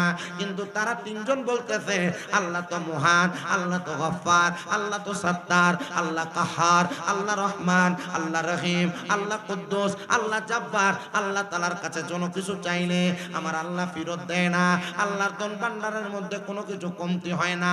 চলো রে চলো, আমরা আমার আল্লাহ তাআলার কাছে, আমরা তো মানুষের ক্ষতি করেছি, এমন কোন ভালো কাজের ওসিলা দিয়া দোয়া করি, আল্লাহ আমাদেরকে হয়তো ভালো কাজের ওসিলা দিয়া দোয়া করলে আমাদের দোয়াগুলা কবুল করে নিবে। এবার আপনারা বলেন, ভালো কাজের ওসিলা দিয়া দোয়া করলে আমার আল্লাহ দোয়া কবুল করতে পারে কি পারে না? তিনজন একজন বলে, আমার কাছে কোনো ভালো কাজ নাই, একটা ভালো কাজ আছে। কি? আমার ভালো কাজ হলো আমার কাছে এক কর্মচারী কাজ করতেন, তার কাজের বেতন হইলো প্রতিদিন কাজ করলে তার এক বেলা খাওয়াইতাম, 2 খুশি করে 2 শের করে চাউল দিতাম। আমরা খুশি কর না শের, খুশি 2 খুশি করে চাউল দিতাম। তো তার খাওয়ার কোনো লোক নাই, সে আমারে 2 খুশি দিয়ে দিছে, চাউলগুলো আমার কাছে দিয়ে 1 মাসের কাজের চাউল আমার কাছে জমাইছে। কিন্তু সে আমার বাড়ি থেকে যাওয়ার সময় বলছে, বাচ্চা এটা আপনার কাছে আমি আমানত রাখলাম, ভূমিকম্প কি লেগে আইয়ে শুনেন, আমানত রাখলাম, আমি আপনার কাছ থেকে ফেরত নিব। আমানতের খেয়ানতদারিতা যখন শুরু হয়ে যায় তখন আল্লাহ ভূমিকম্প দেয়। আমানতের বহুত মসজিদের সেক্রেটারি আর কেশিয়ার মসজিদের টিয়া দিয়া বাজার করে করে খায়, কথা কন না আছে না নাই? আরে মসজিদের টাকা যেমনে দিছে আপনার কাছে এমনি আদলি নোট 5 টাকা 10 টাকা এমন থাকবো, তা আপনার কাছে দি মোটামুটি একবারে সুন্দর টিয়া চাইলে আচ্ছা নিস, টিয়া চাইলে আচ্ছা নিস, এমন আছে না? আমরা এলাকা তো আছে। আচ্ছা যদি এটা ভালো লাগে যদি নোট করে দেয় তাহলে ঠিক আছে, কিন্তু বাইঙ্গা খাবে ওই কো খাইয়া বলে টের হইতো, ইতার বিচার আল্লাহ করতো না দুনিয়া, এটির বিচার আল্লাহ কবরে করে। উনি ডাক দিয়া বলেন, জগতের মানুষ, হে দুনিয়ার মানুষ, আমার বাড়িতে একটা কর্মচারী কাজ করত, এই কর্মচারীটা আমার কাছে চাউলগুলা আমানত রাখছে। এবার আপনারা বলেন আমানতের খেয়ানত যারা করে তারা হলো মুনাফিক। জবান বন্ধ নাই, বলেন তারা কি? মহাব্বতে কন্যা তারা কি? এবার আমি আমার আমানতটারে আমি খেয়ানত করলাম না, আমি দেখলাম সে যখন তার চালগুলা ফেরত নেয় না, চালগুলার মধ্যে এক জাতের পোকা ধরে, যেটারে আমরা কেরি পোকা কই, চালের মধ্যে পোকা ধরে যাচ্ছে। আমি চালগুলা বাজারে বিক্রি করলাম, বিক্রি কইরা আমি একটা বকরি ক্রয় করলাম, বকরি কইরা আমি যখন বকরিটা ক্রয় করলাম, বকরিটার অনেক দিন পর্যন্ত আমি পালতে লাগলাম, অনেকগুলা বকরি হয়ে গেছে। এবার বকরিগুলা আমি বিক্রি করলাম, বিক্রি করার পর আমি অনেকগুলা গরু আনলাম, লালন পালন করতে লাগলাম। যখন অনেক পর্যন্ত আমি লালন পালন করতাম, অনেকগুলা বকরি এবং অনেকগুলা গরু হয়ে গেছে, দুইটা রাখাল দিয়ে আমি পরিচালনা করি। এমন টাইমে আমার কাছে ওই লোকটা এসে কয়, ওগো বাদশা, আপনার কাছে আমি যে চালগুলা দিছিলাম আপনি আমার চালগুলা ফেরত দিয়া দেন। আমি তখন চালগুলা ফেরত না দিয়া আমি তারে বলছিলাম যে গোয়াল ভরা গরু দেখতে পাও, যে বকরি দেখতে পাও, এগুলা সব তোমার, এগুলা তোমার তোমার তোমার, তুমি নিয়ে যাও। ডাক দিয়া কয়, বাদশা এগুলা আমার না, আমার সামান্য মাত্র 60 কেজি চাল ছিল, এগুলা আপনি আপনার কাছে রাখছিলেন, কিন্তু এগুলা এত বেশি হয় কেমনে? বলে তোমার এগুলা নষ্ট হইতে লাগছিল, এজন্য আমি এগুলার বিক্রি করে তোমার জন্য বাড়তি করে দিয়েছি। তুমি তোমার আমানত নিয়ে যাও, আর তুমি তোমার আমানত নিয়ে বিদায় হয়ে যাও, আমি তোমার আমানত আমার কাছে রাখতে পারবো না। তখন আমার ওই কাজের ব্যক্তি কর্মচারী আল্লাহর কাছে দোয়া করছিল, আল্লাহ আমার বাদশা আমার আমানতকে অধিক পরিমাণ বাড়ায় আমার কাছে দিয়েছে, আল্লাহ গো তুমি বাদশার বালা করো, বালা করো, বালা করো, বালা করো। আর সাদকাতু তারাদ্দু মিনাল বালা, কোন মানুষ যদি সাদকা করে এটা তার মুসিবত কাইটা দেয়, মুসিবত দূর করে দেয়। আল্লাহ তুমি তার এগুলাকে সাদকা হিসেবে কবুল কইরা তুমি তারকে মাফ করে দাও। আল্লাহ আমার অন্যায়, আমার পাপ, তবে আমার এই একটা আমানতদারিতা রক্ষার কারণে তুমি আমার এখান থেকে উদ্ধার করো। দোয়া করতে দেরি গুহার মুখ থেকে একটা পাথর আল্লাহ সরাইয়া দিছে। পাথর আইছে কয়টা? 3টা না সরলে বাইরে হওয়া সম্ভব। এবার আরেকজনকে বলে, তুমি দোয়া করো না, কি ভালো কাম আছে যেটার মাধ্যমে তুমি মাপ পাইবা? তিনি বলতেছেন, আমার অন্য কোনো কাজ নাই, আমি জিনা থেকে বেঁচেছিলাম। এ বাবা, যাদের ঘরে স্ত্রী আছে তবু আপনার পরকীয়ার সম্পর্ক, এ পর্দার অন্তরালের মা আপনাদের যাদের স্বামী আছে থাকার পর আপনার পরপুরুষের সাথে সম্পর্ক, আমি আপনাদেরকে বলি এই জিনা ব্যভিচার যখন বেড়ে যায় এটার কারণে সমাজের মধ্যে নতুন নতুন রোগ আসে, নতুন নতুন ভূমিকম্প আসে। আল্লাহ তাআলা দুনিয়াকে সাবধান করায়া দেয়। এই জন্য জিনা ব্যভিচার থেকে বাইরে থাকবেন। আপনি মনে করতেছেন কোন নারীর সাথে অবৈধ সম্পর্ক এটাই জিনা, আপনি মনে করতেছেন কোন পুরুষের সঙ্গে অবৈধ সম্পর্ক এটাই জিনা, না, জিনা শুধু এটাই না, কোন নারীর দিকে আপনার চোখ দিয়া অবৈধভাবে অথবা বৈধভাবে কোন নারী আপনার গায়রে মাহরাম তার দিকে আপনার চোখ দিয়া তাকাইলে জিনা, চোখ দিয়া চাইলে আপনার বাবি হইলে জিনা হইতো না, মনে হয় না? খালতো বোন মামতো বোন হইলে জিনা হইতো না?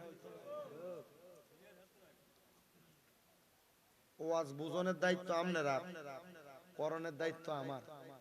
বুঝবেন কি বুঝবেন না এটা গত বছর কিন্তু এই ওয়াজের একটা ধারা আমি করছিলাম, পর্দার মহিলারা। তাইলে ফরনারীর দিকে চোখ দিয়ে চাইলে কি হয়? গুনাহ না, জিনা হয়। গুণ হইলে মাফ আছে, জিনা হইলে মাফ নাই। কোন পরনারীর সাথে জবান দ্বারা কথা বলা জিনা, জবানের জিনা। কোন নারীর গলার আওয়াজ, গানের আওয়াজ, মুখের কথার আওয়াজ কান দিয়া শোনা, কানের জেনা। গান হননি ফলাই, কানের জেনা। কোন নারীর সঙ্গে দেখা করার জন্য পাও দিয়া হাইটা হাইটা যাওয়া, পায়ের জেনা। কোন পরনারীরে আমরা লেগে গায়রে মাহরাম মুরব্বী কোন তোর বাপের মতো দিয়ে দোয়া করে দে, বাপের মতো কি চাইবো দোয়া করে দিলে জিনা, বাপের মতো চলবে না, জেনা যেটা এটা জেনা। কোন পরনারী গায়রে মাহরাম মহিলারে নিজের হাত দ্বারা স্পর্শ করা, হাতের জেনা। চোখের জেনা হয়, মুখের জেনা হয়, কানের জেনা হয়, পায়ের জেনা হয়, হাতের জেনা হয়। এজন্য জেনা করবা না, জেনা থেকে বেঁচে থাকবা। জেনা থেকে বেঁচে থাকলে আমার আল্লাহ তাআলা আপনারে দুনিয়াতে তারাক্কি দান করবে। যখন জেনা ব্যভিচার বেড়ে যাবে, সমাজের মধ্যে বিভ্রান্ত হবে, মারামারি হবে, কাটাকাটি হবে, সমাজের মধ্যে ভূমিকম্পের মতো ভূমিধস হবে, মানুষের সম্পদ ধন সম্পদ কইমা যাবে। এবার উনি ডাক দিয়ে বলে, আমি আমারে জেনা থেকে বাঁচায়া রাখছি। বলে কেমনে বাঁচায়া রাখছেন? ডাক দিয়ে কই, জগতের মানুষ, আমার একটা চাচাতো বোন বড় সুন্দর, তার চেহারাটা বড় মায়াবী। আমি তারে যখনই দেখতাম আমার মনের মধ্যে টেনশন লাগতো। তারে যদি পাইতাম আমি তার দেহটাকে বুক বিলাস করতাম। আমি চিন্তা করতে লাগলাম কোন মেয়ের ব্যাপারে, কোন মহিলার ব্যাপারে মনে মনে এমন চিন্তা করা আপনার অন্তরের জেনা। অন্তরের জেনা। মেলামেশা করলে যেই গুনাহ, অন্তরে গুনার কথা চিন্তা করাও জেনার গুনাহ। চিন্তা করে দেখো। আমি চিন্তা করতে লাগলাম। এমন একদিন রাত্রবেলা আমার চাচাতো বোন আমার ঘরের দরজায় ডাক দিয়া বলে, ভাইজান মাত্র 200 দিরহামের জন্য আমি মহা মুসিবতের মধ্যে পড়ে গেলাম, আপনি আমার 200 দিরহাম দিয়া সহযোগিতা করেন। আমি আমার বোনকে প্রস্তাব করলাম 200 দিরহাম দিতে পারি একটা বিনিময়, যদি তুমি তোমার দেহটাকে আমাকে ভোগ করতে দাও। তার বেশি প্রয়োজন হওয়ার কারণে সে আমারে এবার তার দিরহামের কথায় রাজি হয়ে গেছে। রাজি হইয়া সে তখন আমার প্রস্তাবটা রাজি হইয়া টাকা নিয়ে চলে গেছে। পরের দিন সে আমার কাছে আসছে। আমি তারে ধাক্কা দিয়ে আমার খাটের উপর ফালাইলাম। তার দেহের উপর যখন আমি আস্তরণ করব, দেহের উপর উপরণ করব, এমন টাইমে আমি দেখলাম তার চোখগুলা বায়া বায়া পানি পড়তেছে। আমি তারে জিগাইলাম, তোমার চোখে কেন পানি দেখা যায়? আমার জবাব দেয়, ভাই আপনি আমার আল্লাহরে ভয় কইরা পারেন না গো, আপনি আমার ইজ্জতটা রক্ষা করতে, আমার সঙ্গে আপনি মেলামেশা না করতে। উনি ডাক দিয়া কয়, আমি তার চোখের পানি দেখে আমার মায়া লাগা গেছে, আমি ফিরে আসলাম। আল্লাহ আমি আর জানা করব না, আমি আর তার কাছে যাব না, আমি তারে চাইরা দিছি গো আল্লাহ। আমার আল্লাহ তাআলা তখন আমার দোয়াটা কবুল করে নিছে। এমন ভাবে কবুল করছে দুনিয়ার মুসলমান, এটার উসিলা দিয়া দোয়া করার কারণে মুখার মুখ থেকে আরেকটা পাথর সরে গেছে। কোন সুবহানাল্লাহ। গুনার কাজ ত্যাগ করেন, আপনার বিপদ চলে যাবে। যত বড় বিপদ আছে গুনার কাজ ত্যাগ করেন, কি চলে যাবে? যত বড় বিপদ। 3 নাম্বার আরেকজন ব্যক্তি, তুমি দোয়া করো তোমার এমন কোন নেক কাজ আছে যেটার উসিলা দিয়া দোয়া করলে আল্লাহ তাআলা মাফ করে দিবে, এখান থেকে উদ্ধার করে দিবে। তিনি ডাক দিয়া কয়, আমার আর কোনো ভালো কাজ নাই, একটা ভালো কাজ আছে। বলে কোন ভালো কাজ? বলে আমার ভালো কাজটা হইল, আমি দুনিয়াতে চলাফেরা করা অবস্থায় আমার সম্পদ কম, টাকা কম, ইনকাম কম। আমি 2টা উটনি পালন করতাম, যেটার দুধ দহন করে বাজারে বিক্রি করতাম, আমরাও খাইতাম। আমার ওই উটনিগুলারে দহন কইরাম, যখন আমি দুধগুলা একটা পাত্রতে নিতাম, আগে আমি আমার আম্মারে খাওয়াইতাম, তারপর আমার একটা ছোট বাচ্চা তারে পান করাইতাম, তারপর আমি আমার স্ত্রীরে পান করে আমি পান করতাম। একদিন যখন আমার উটনির দুধ আমি দহন করি, দহন করে আমার আম্মা জানের কাছে যাওয়ার পর আমার আম্মা জান ঘুমায় গেছে। আমি আমার আম্মা জানকে ঘুম থেকে জাগ্রত করি নাই। এ সন্তান, পিতা মাতার অবাধ্য হইলে আল্লাহ তাআলা বিপদ দেয়। মা বাপের অবাধ্য হইলে আল্লাহ কি দেয়? মা বাপরে বাদ দেন না, খানা দেন না, কিন্তু হৌর হরিরে কি সুন্দর আব্বু আম্মু করে ডাক দেয়, আছে না? বউয়ের কথা শুনে আপনি বাইর থেকে আইয়াই মারে ধমক দিয়ালান, বাপরে ধমক দিয়ালান। ভাইয়ের বউ আর বউ, আমনির বউ ঝগড়া লাগছে, ঝগড়ার পর আপনি কি সুন্দর বাপ মারে উল্টা পাল্টা কইলাম যে তোমরাই ঝগড়াটি লাগাও, তোমরা থাকতে ঝগড়া লাগা। মা বাপের উপর খবরদারি করা, আঙ্গুল তোলা, গরম ভাষায় কথা বলা তোমার বিপদটাই কানে, তোমার অভাবটাই কানে, তোমার অসুস্থতাটাই কানে। তুমি কি করবা এটা তোমার বিষয়। তবে যদি তুমি নিজে বিপদ থেকে বাঁচতে চাও, অভাব থেকে বাঁচতে চাও, টেনশন আর মুসিবত রোগ থেকে বাঁচতে চাও, আম্মা আব্বার পায়ে লুটে পড়ো, আম্মা আব্বার কদমে চুমা দাও, আল্লাহর কসম তোমার বিপদ মুসিবত টেনশন অসুস্থতা সব দূর করে দিবে একজন। জোরে বলেন তিনি কে? মা বাবার অবাধ্যতা আপনাকে অসুস্থ বানাবে, আপনাকে অভাবী বানাবে, আপনাকে রোগগ্রস্ত বানাবে, চিন্তাগ্রস্ত টেনশনগ্রস্ত বানাবে। মা বাবার কদমে পড়ে যাও, দেখবা দুনিয়ার সব তোমার ঠিক হয়ে গেছে। তিনি বলেন আমার আম্মা জান যখন ঘুমিয়ে গেছে আমি আমার দুধটা আমার ছোট বাচ্চাটারে পান করাই নাই, আমি আমার স্ত্রীরে পান করাই নাই, আমি নিজেও পান করি নাই। আমি দাঁড়ায় রইলাম আমার মায়ের পাশে। সকাল হয়ে গেছে, আমার ছোট বাচ্চাটা ওয়া ওয়া করে কান্না করে। আমার আম্মা জান আমার সন্তানের কান্নার আওয়াজ শুনে ঘুম থেকে জাগ্রত হয়ে গেছে। যখন জাগ্রত হয়েছে আমি আমার আম্মা জানে দুধ পান করাইছি। আমার মা ডাক দিয়ে কই সন্তান গভীর রজনীতে তুমি আমার পাশেই দাঁড়ানো ছিলা, তোমরা নিজেরাও কি পান করো নাই? না গো মা, তোমারে না খাওয়াই আমরা খাই না। বউ তোমারে লুগে লুগে নাস্তা আনতে কইছে, রাত্রবেলা বউয়ের লেগে নাস্তা ডাললা, আব্বা আম্মা কি খায় একবারও কইলা না। বউরে কত দামি দামি খানা রেস্টুরেন্টে নিয়ে খাওয়াও, আব্বা আম্মার এক মাসে 1 কেজি ফলও কিনা খাওয়াও না। বউরে শ্বশুর শাশুড়ির বাড়িতে নেওয়ার সময় আইসক্রিম ফুচকা চটপটি কত কিছু খাওয়াও, আব্বা আম্মারে নিয়ে তো কোনোদিন ঘুরতে দেয়া দামি কোনো খানা খাওয়াইলা না। সন্তান একটা বার আমার কথাটা মনোযোগ লাগাও। কত আব্বা জানার 100 টাকা আব্বার সন্তানের কাছে খুঁজা নেওয়া লাগে। ও সন্তান তুমি কি জানো নবীর হাদিস কি বলে? আমার নবীর হাদিস বলে কোন বাবা তার সন্তানের যত সম্পদ আছে অনুমতি লাগবে না, অনুমতি ছাড়া পুরা সম্পদ যদি খরচ করে ফেলে ওই আব্বার কোনো গুনাহ হবে না। কারণ ওই আব্বার সন্তানের যত সম্পদ এগুলা সন্তানের না, এগুলা সব তার আব্বা বেঁচে থাকা অবস্থায় তার আব্বার সম্পত্তি। জবান খুলে জোরে জোরে এখন আল্লাহু আকবার। 100 টাকা খুঁজে লাগে,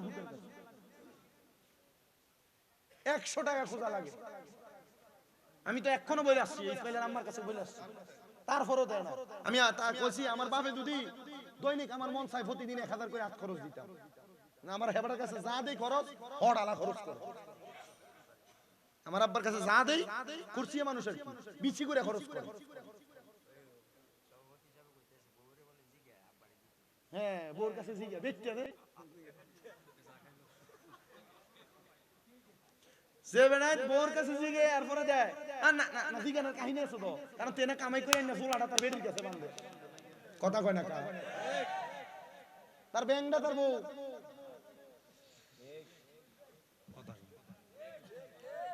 আরে আছে না নাই? তবে দুনিয়াতে এমন কিছু কিঞ্চিত ঘটনা ঘটছে যে ঘটনাগুলো খুব বেইনসাফি ঘটনা। সন্তান কামাই কইরা তার বাপের কাছে তার বিদেশে সব টিয়া পাঠাইছে, ছুডু ভাই মেজো ভাই সবাই এই ফুটের টিয়া কামাই দিয়া বিলিং করে দিছে, কিন্তু ফলা বিদেশ থেকে আইয়া কিছু পাইছে না। এমন অনেক বেইনসাফি ঘটনা ঘটছে, আছে না? এমন বহুত বেইনসাফি ঘটনা আছে যে ফুটে বিদেশ করে দেখিয়া এই ফুটের কিছু দিছে না, শুধু ঘরের জায়গাটা দিয়া আর যা ছিল বাকি 2 ফুটের ভাগ করে দিয়ে লাইছে। এমন হয়েছে না অনেক? এটার কারণে বহু সন্তানরা মাঝে মাঝে অবাধ্য হয়। তবে সন্তান মা বাপ যদি নিজেরা না দেয় মাইন্না নিও। কথা কয় না? আর আমার তো বাপের দিন না বিড়াটাই নাই, কি নাই যে দূর আছে শুধু 2 রুমের একটা টিনের ছোট্ট ঘর, আমার তো নাই। কিন্তু আপনি আমার বাড়িতে যাইলে রাস্তার নামলে জিগাইবো, আপনি যদি কইবেন না স্বামী মিরাজের বাইর যাম, জিগাইবো কোন বাইর, বুঝালেন কোন বাড়ি, মানে বাড়ি কয়টা। আমারে আমার আব্বা জানের একটু দোয়া আছে। আমার আব্বা জান আমার দাদি যখন মুরব্বী মানুষ, তো আমার দাদি সকালবেলা আমার আব্বার কাছ থেকে নাস্তার জন্য আলাদা আলাদা চাইতো, আমার আব্বু দিতেন। আমার আব্বার আমি একটা জিনিস দেখছি, কি কয় লিচুর সিজন আইলে কিন্না নিয়া বেড়ার বাতার বেড়ার ঘরের মাঝখানে খুললা দিত। আমার দাদির লইয়া বইয়া বাচ্চা ফোলা হইলে খাইয়া দেরি থাকতো এটি দিত আমার মারা। তরমুজ নিয়ে আইলে ভাঙ্গা ঘরের মধ্যে খাইতো, এরপরে যেটা থাকতো এটা দিত। যে কোনো খানা না ভাঙ্গা খাইতো, মার লইয়া বইয়া এরপরে যা আইতো তা করে দিত। আমি বুঝছি যে না, আমার আল্লাহ দিছে মনে হয় আমার বাপের এমন কোন ভালো কামের কারণে। আপনি বুঝতেছেন না মনে হয়? আপনি সন্তানরে আল্লাহ দিবে আপনার বাবার, আপনার সন্তানকে দিবে আপনার কোন নেক কাজের কারণে। আপনি শুধু দোয়া করে দিয়ে যান। বহুত পোলাপান তারা মা বাপরে হজে ফাড়ায় না এখনো। তো এই যে ইসমাইলের দুলাভাইটা নিলে চোখের পানি টলটলাইতেছে, হুজুর আমার আব্বা কাজটা শেষ করে সরকারি চাকরি থেকে রিটায়ার্ডে আইছে, মনে করছি বাপ মার হজে ফাড়াম, কিন্তু ফারছি না, সবটা পূরণ হইছে না। হুজুর আমি আমার মাটারে হজে ফাড়ামু চিন্তা করছি। আপনি আপনার বাপে হজ করব, সম্পদ বেচা লাগবে, এর লাগি বাপের হজে ফাটান না। আরে বেটা তুমি চালাক না, চালাক না। তুমি যদি চালাক হইতা, তোমার অল্প সম্পদ থাকলো এক কোনা দিয়ে বেচো তাড়াতাড়ি, বেচা আব্বা আম্মারে কও জান হজে যাই ঘুরে আইয়েন। আরে মিয়া তোমার যে সম্পদ বেচা আব্বা আম্মা হজে যাইবো, ওই কাবা ঘরের কাছে যে গিলাপটা ধরে সৌর পানি দিয়ে ফালাইবো, যা বেচছে তার 10 গুণ আল্লাহ দিতে কি দেরি হইব নাকি? চালাকি বুঝো না তো তোমরা। চালাকি বুঝলে বাপ মার আগে হজে পাঠাইতো। আমার আম্মা অসুস্থ, আমি কইছি আমার আম্মারে আপনি সুস্থ হন, আমি আমনে আমার ছোট ভাই সহ আমার বাপ সহ এক লোকে যামু, লাখ 20 লাখ টাকা শেষ করে অসুবিধা নাই। মক্কা মদিনা যায় আমার আব্বা আম্মারে খুশি করলে বাপ মা মক্কার গদ্দরে দোয়া করব, 20 লাখ না 20 কোটির মালিক হইতে কি 1 বছর লাগবে নি মিয়া? আব্বা আম্মা খুশি, দুনিয়া খুশি। আমি এতটুকু বলছি, হুজুর ইমাম সাহেব মোল্লা মুন্সি মৌলবি খুশি করবা, আগে ঘরে বাপ মারে খুশি করো, আগে বাপ মারে খুশি করো, এরপরে তুমি দুনিয়া খুশি করো। আর বাপ মারে খুশি না করলে আল্লাহই তো খুশি হবে। তো তুমি কারে খুশি করতে ঘুরো? হরির আব্বু মুডা হও আর বাপ মা কান্দে করে কাম নাই। মাহফিল থেকে গেল আব্বা আম্মার কাছে দেয়া, মাহফিল থেকে মাহফিল আওয়ানোর সময় আম্মা দরজার কাছে দাঁড়ায় থাকে, কি লাগা এলএম দিয়া। আমি দ্বিতীয় বর্ষে কুমিল্লা আলিয়া, এলএম কি বেশি হইছে? আমরা এলাকার মসজিদের ইমাম সাহেব আমার থেকে ভালো বোঝা ভালো প্রত্যেকদিন মাহফিল করতেছি না, একমাত্র আম্মা আব্বার দোয়ার বরকত। আমার ওয়াজ সব ঠিক আছে, লাস্ট এই ওয়াজটা কামে লাগাইয়া আমার সব মাহফিলে 5 মিনিট 10 মিনিট করে মা বাবার খেদমতের কিছু কথা থাকে। আর এই কথাগুলোর কারণে বহু পোলাপান হেদায়েত হইছে বিদায় পিছনে পিছনে ঘুরে ওয়াজ মাহফিলে যায়, জুমায় যায়। আপনারা বলেন তো এই মুগুজি এলাকার প্রত্যেকটা সন্তান যদি মা বাবার প্রতি অনুগত হয়, আল্লাহ তাআলা চাইলে এই সন্তানের তকদির পরিবর্তন কইরা এই সন্তানকে টাকাওয়ালা পয়সাওয়ালা সম্পদ বানানোর ক্ষমতা ওই আল্লাহর আছে না নাই?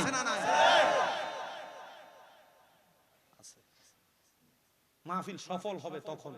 কালকে যদি শুনেন যে হ্যাঁ শামীম রাজার কথা শুনছে, আমার ফুতে হেদায়েত হইছে, আমার ফুতে আমার ফায়ে ধরে বাইতে মাফ চাইছে, এই মাহফিল সার্থক। 81-80তম মাহফিল সার্থক হয়ে যাবে। মাফ চাইতে শরম লাগে? শরম লাগে? আমি ঠোঁট দিয়া বাপের ফায়ে সুমা দিছি, আমি ঠোঁট দিয়ে আমার মায়ের ফায়ে সুমা দিছি। এই যে অসুস্থ হয়ে পড়ে আছিল সুমা দিছি পাও দিয়ে, এই ঠোঁট দিয়া। আর মিয়া বিছানায় পড়ে রয়েছে, উঠতে পারে না, প্রস্রাব পায়খানা করে আলগি দিয়ে উঠানো লাগছে আমার আম্মার। যেদিন প্রথম আলগি দিছে আমার মার চোখে দিয়া পানি পড়ে। আমার মা কইতাছে তোরা আমরা লাগে আমার লাগে কত কষ্ট করতেছ। আমি তো চিন্তা করছি 10 মাস যে ফেডে রাখছে কষ্ট হইছে না?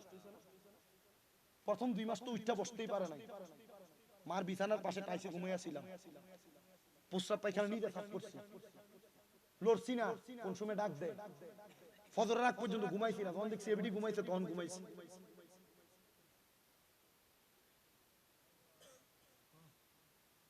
আর আপনার আম্মা আব্বা এমনি পড়ে থাকে।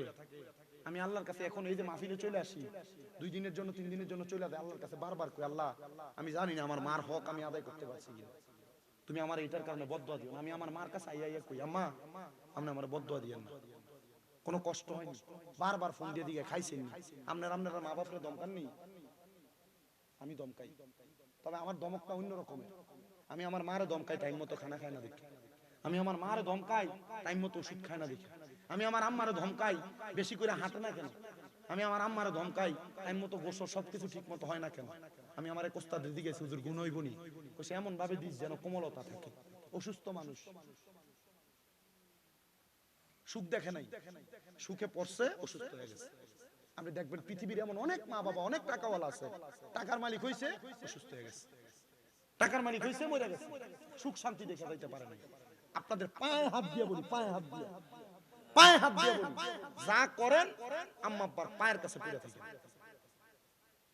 আম্মা আব্বার কদমের কাছে কোন সন্তান ছোট হইলে এই সন্তানকে দামি বানিয়ে দেয়া, এই সন্তানকে দামি বানিয়ে দেয়া।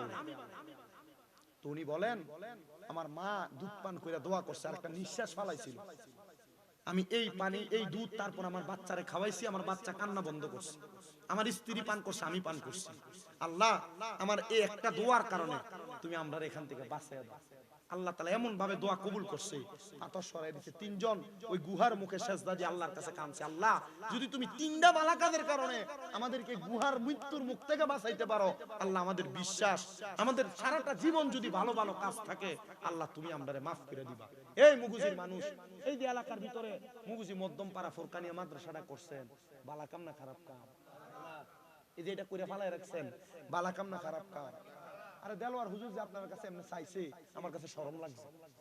আমি আইতে দেখছি মুগুজি বাজার থেকে ঢুকনের পরে যে ইন্ডিয়া দেশ ডাইনে চাইলেও বিল্ডিং, বামে চাইলেও বিল্ডিং, টাকা চাওয়া লাগে আপনাদের কাছে, চাওয়ার দরকার নেই। আমি আমার সোহেল ভাইয়ের কাছে একটা আবদার জানাইছি, এটা উনি বলবেন।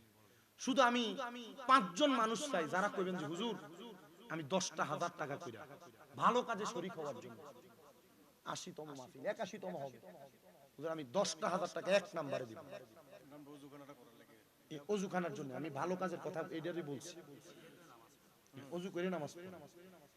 আমি 5টা মানুষ চাই 10,000 করে টাকা দিবেন, হয় এখন দিবেন, না 5 মাস পরে দিবেন, না 1 বছর পরে দিবেন। এক নাম্বার কে দিবেন বল হুজুর আমার এই ভালো কাজের একটা ভালো কাজ হবে, আমি 1 নাম্বার 10,000 টাকা দিব। একজন হাত তুলবেন।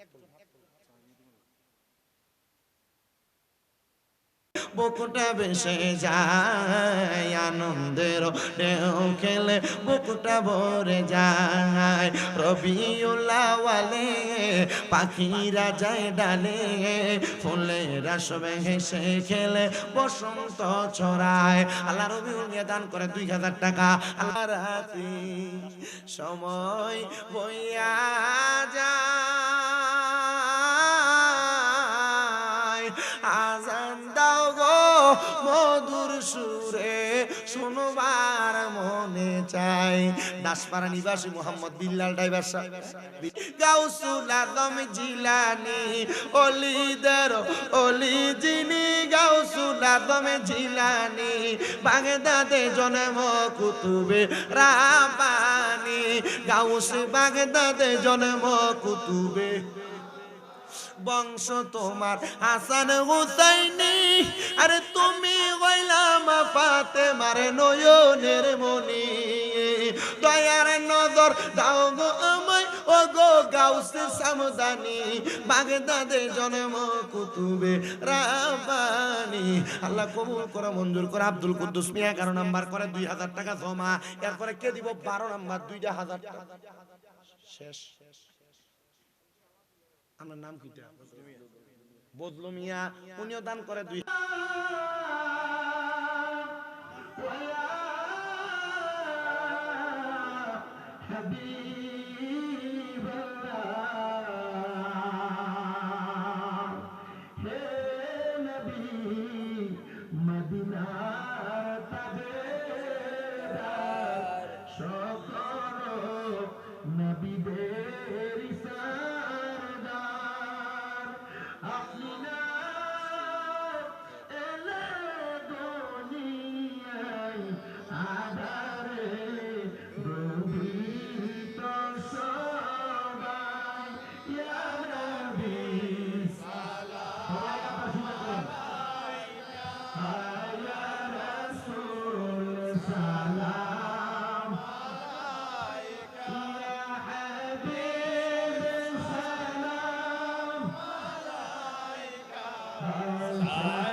নবী গো আমরা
शम्ह मज में हिदायत पे लाखों साल आ जाए खातेदार आ जाए हिंदुस्तान आ जाए खातेदार आ जाए बेनवाज उस बैनो दिनो मिल्लत पे लाखों सलाम मुस्तफा जाने रहमत पे लाखों सलाम शम्ह बज में हिदायत पे लाखों सलाम मुर्शिदी जाजा पीर रो मुर्शिद इमामे आहले सुन्नत पे लाखों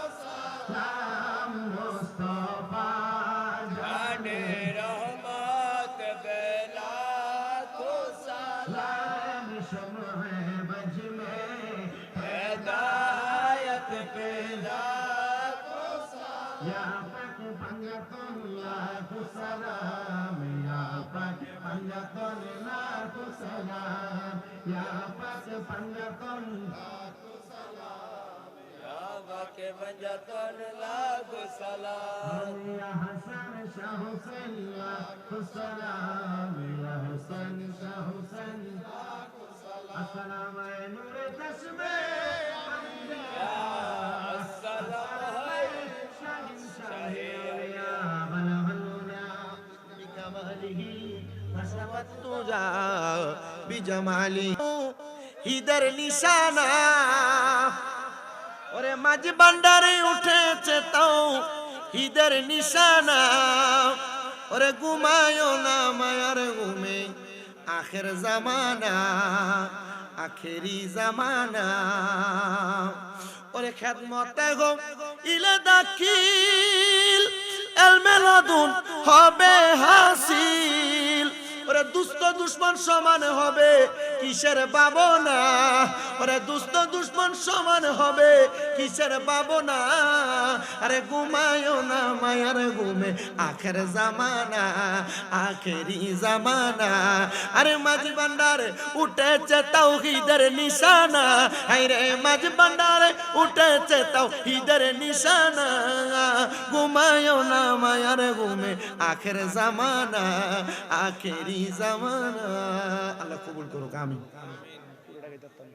তোমরা আমার মরা লাশের লাইগা মসজিদের পাশে আমার কবর দিও কইরায় আমার জায়গা হবে নি এটা আমার নিজের লেখা একটু মহাব্বতে পড়েন আমার কাছে আবদা দুই তিন জনে কইলে চাইতেছে একটু মহাব্বতে পড়েন আমার জায়গা হবে নি আমার মরা লাশের লাইগা মসজিদের পাশে আমার কবর দিও কইরায় আমার জায়গা হবে নি জগৎবাসীরে আমি তোমরার ছেলে সন্তান কয়দিনের লাগিয়া মরার পরে সবাই আমায় যাবে রে বলিয়া কষ্ট হইল 3.5 হাত কষ্ট হইলে 3.5 হাত মাটি দিও খুইরায় আমার জায়গা হবে নি আমার জায়গা হবে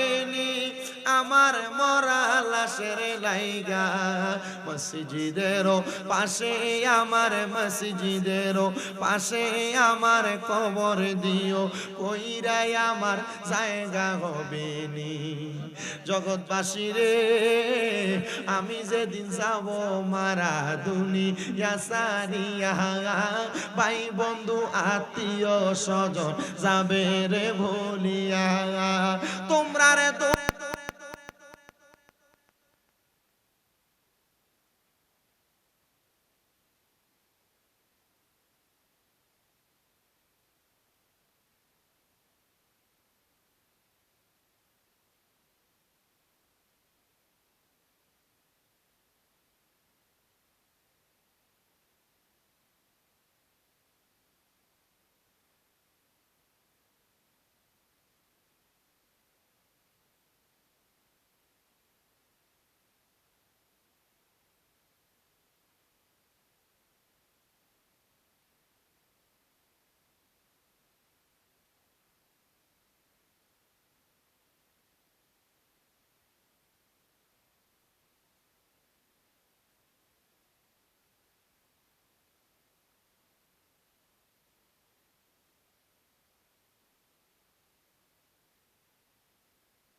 জোয়ান ভাইয়েরা, ছোট ছোট মাসুম বাচ্চারা, পর্দার অন্তরালের আমার কত মা বোনেরা, আল্লাহ জীবনের গুনার কথা স্মরণ করে দুইটা হাত বাড়াইছে গো আল্লাহ।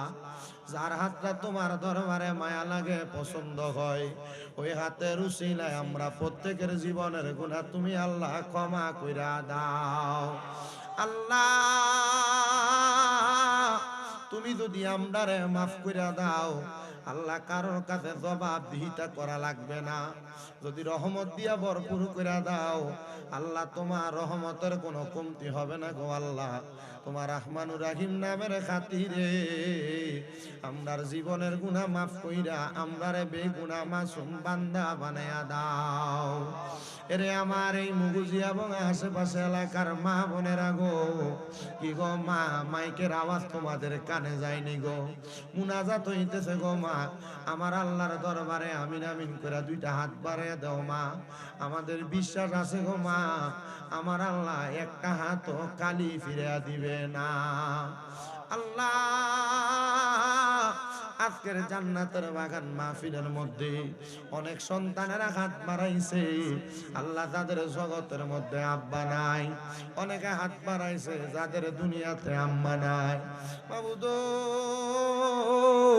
যেই বাবা রিক্সা চালাইয়া মাটি কাইটা মাথার গাম পায়ে ফালাইয়া পরের বাড়িতে বদলার কাম কইরা সন্তানরে মানুষের মতো মানুষ করার জন্য আব্বা বড় কষ্ট করছে, এমন আব্বা যাদের কবরে আল্লাহ আব্বার কবর জান্নাতের বাগান বানায়া দাও।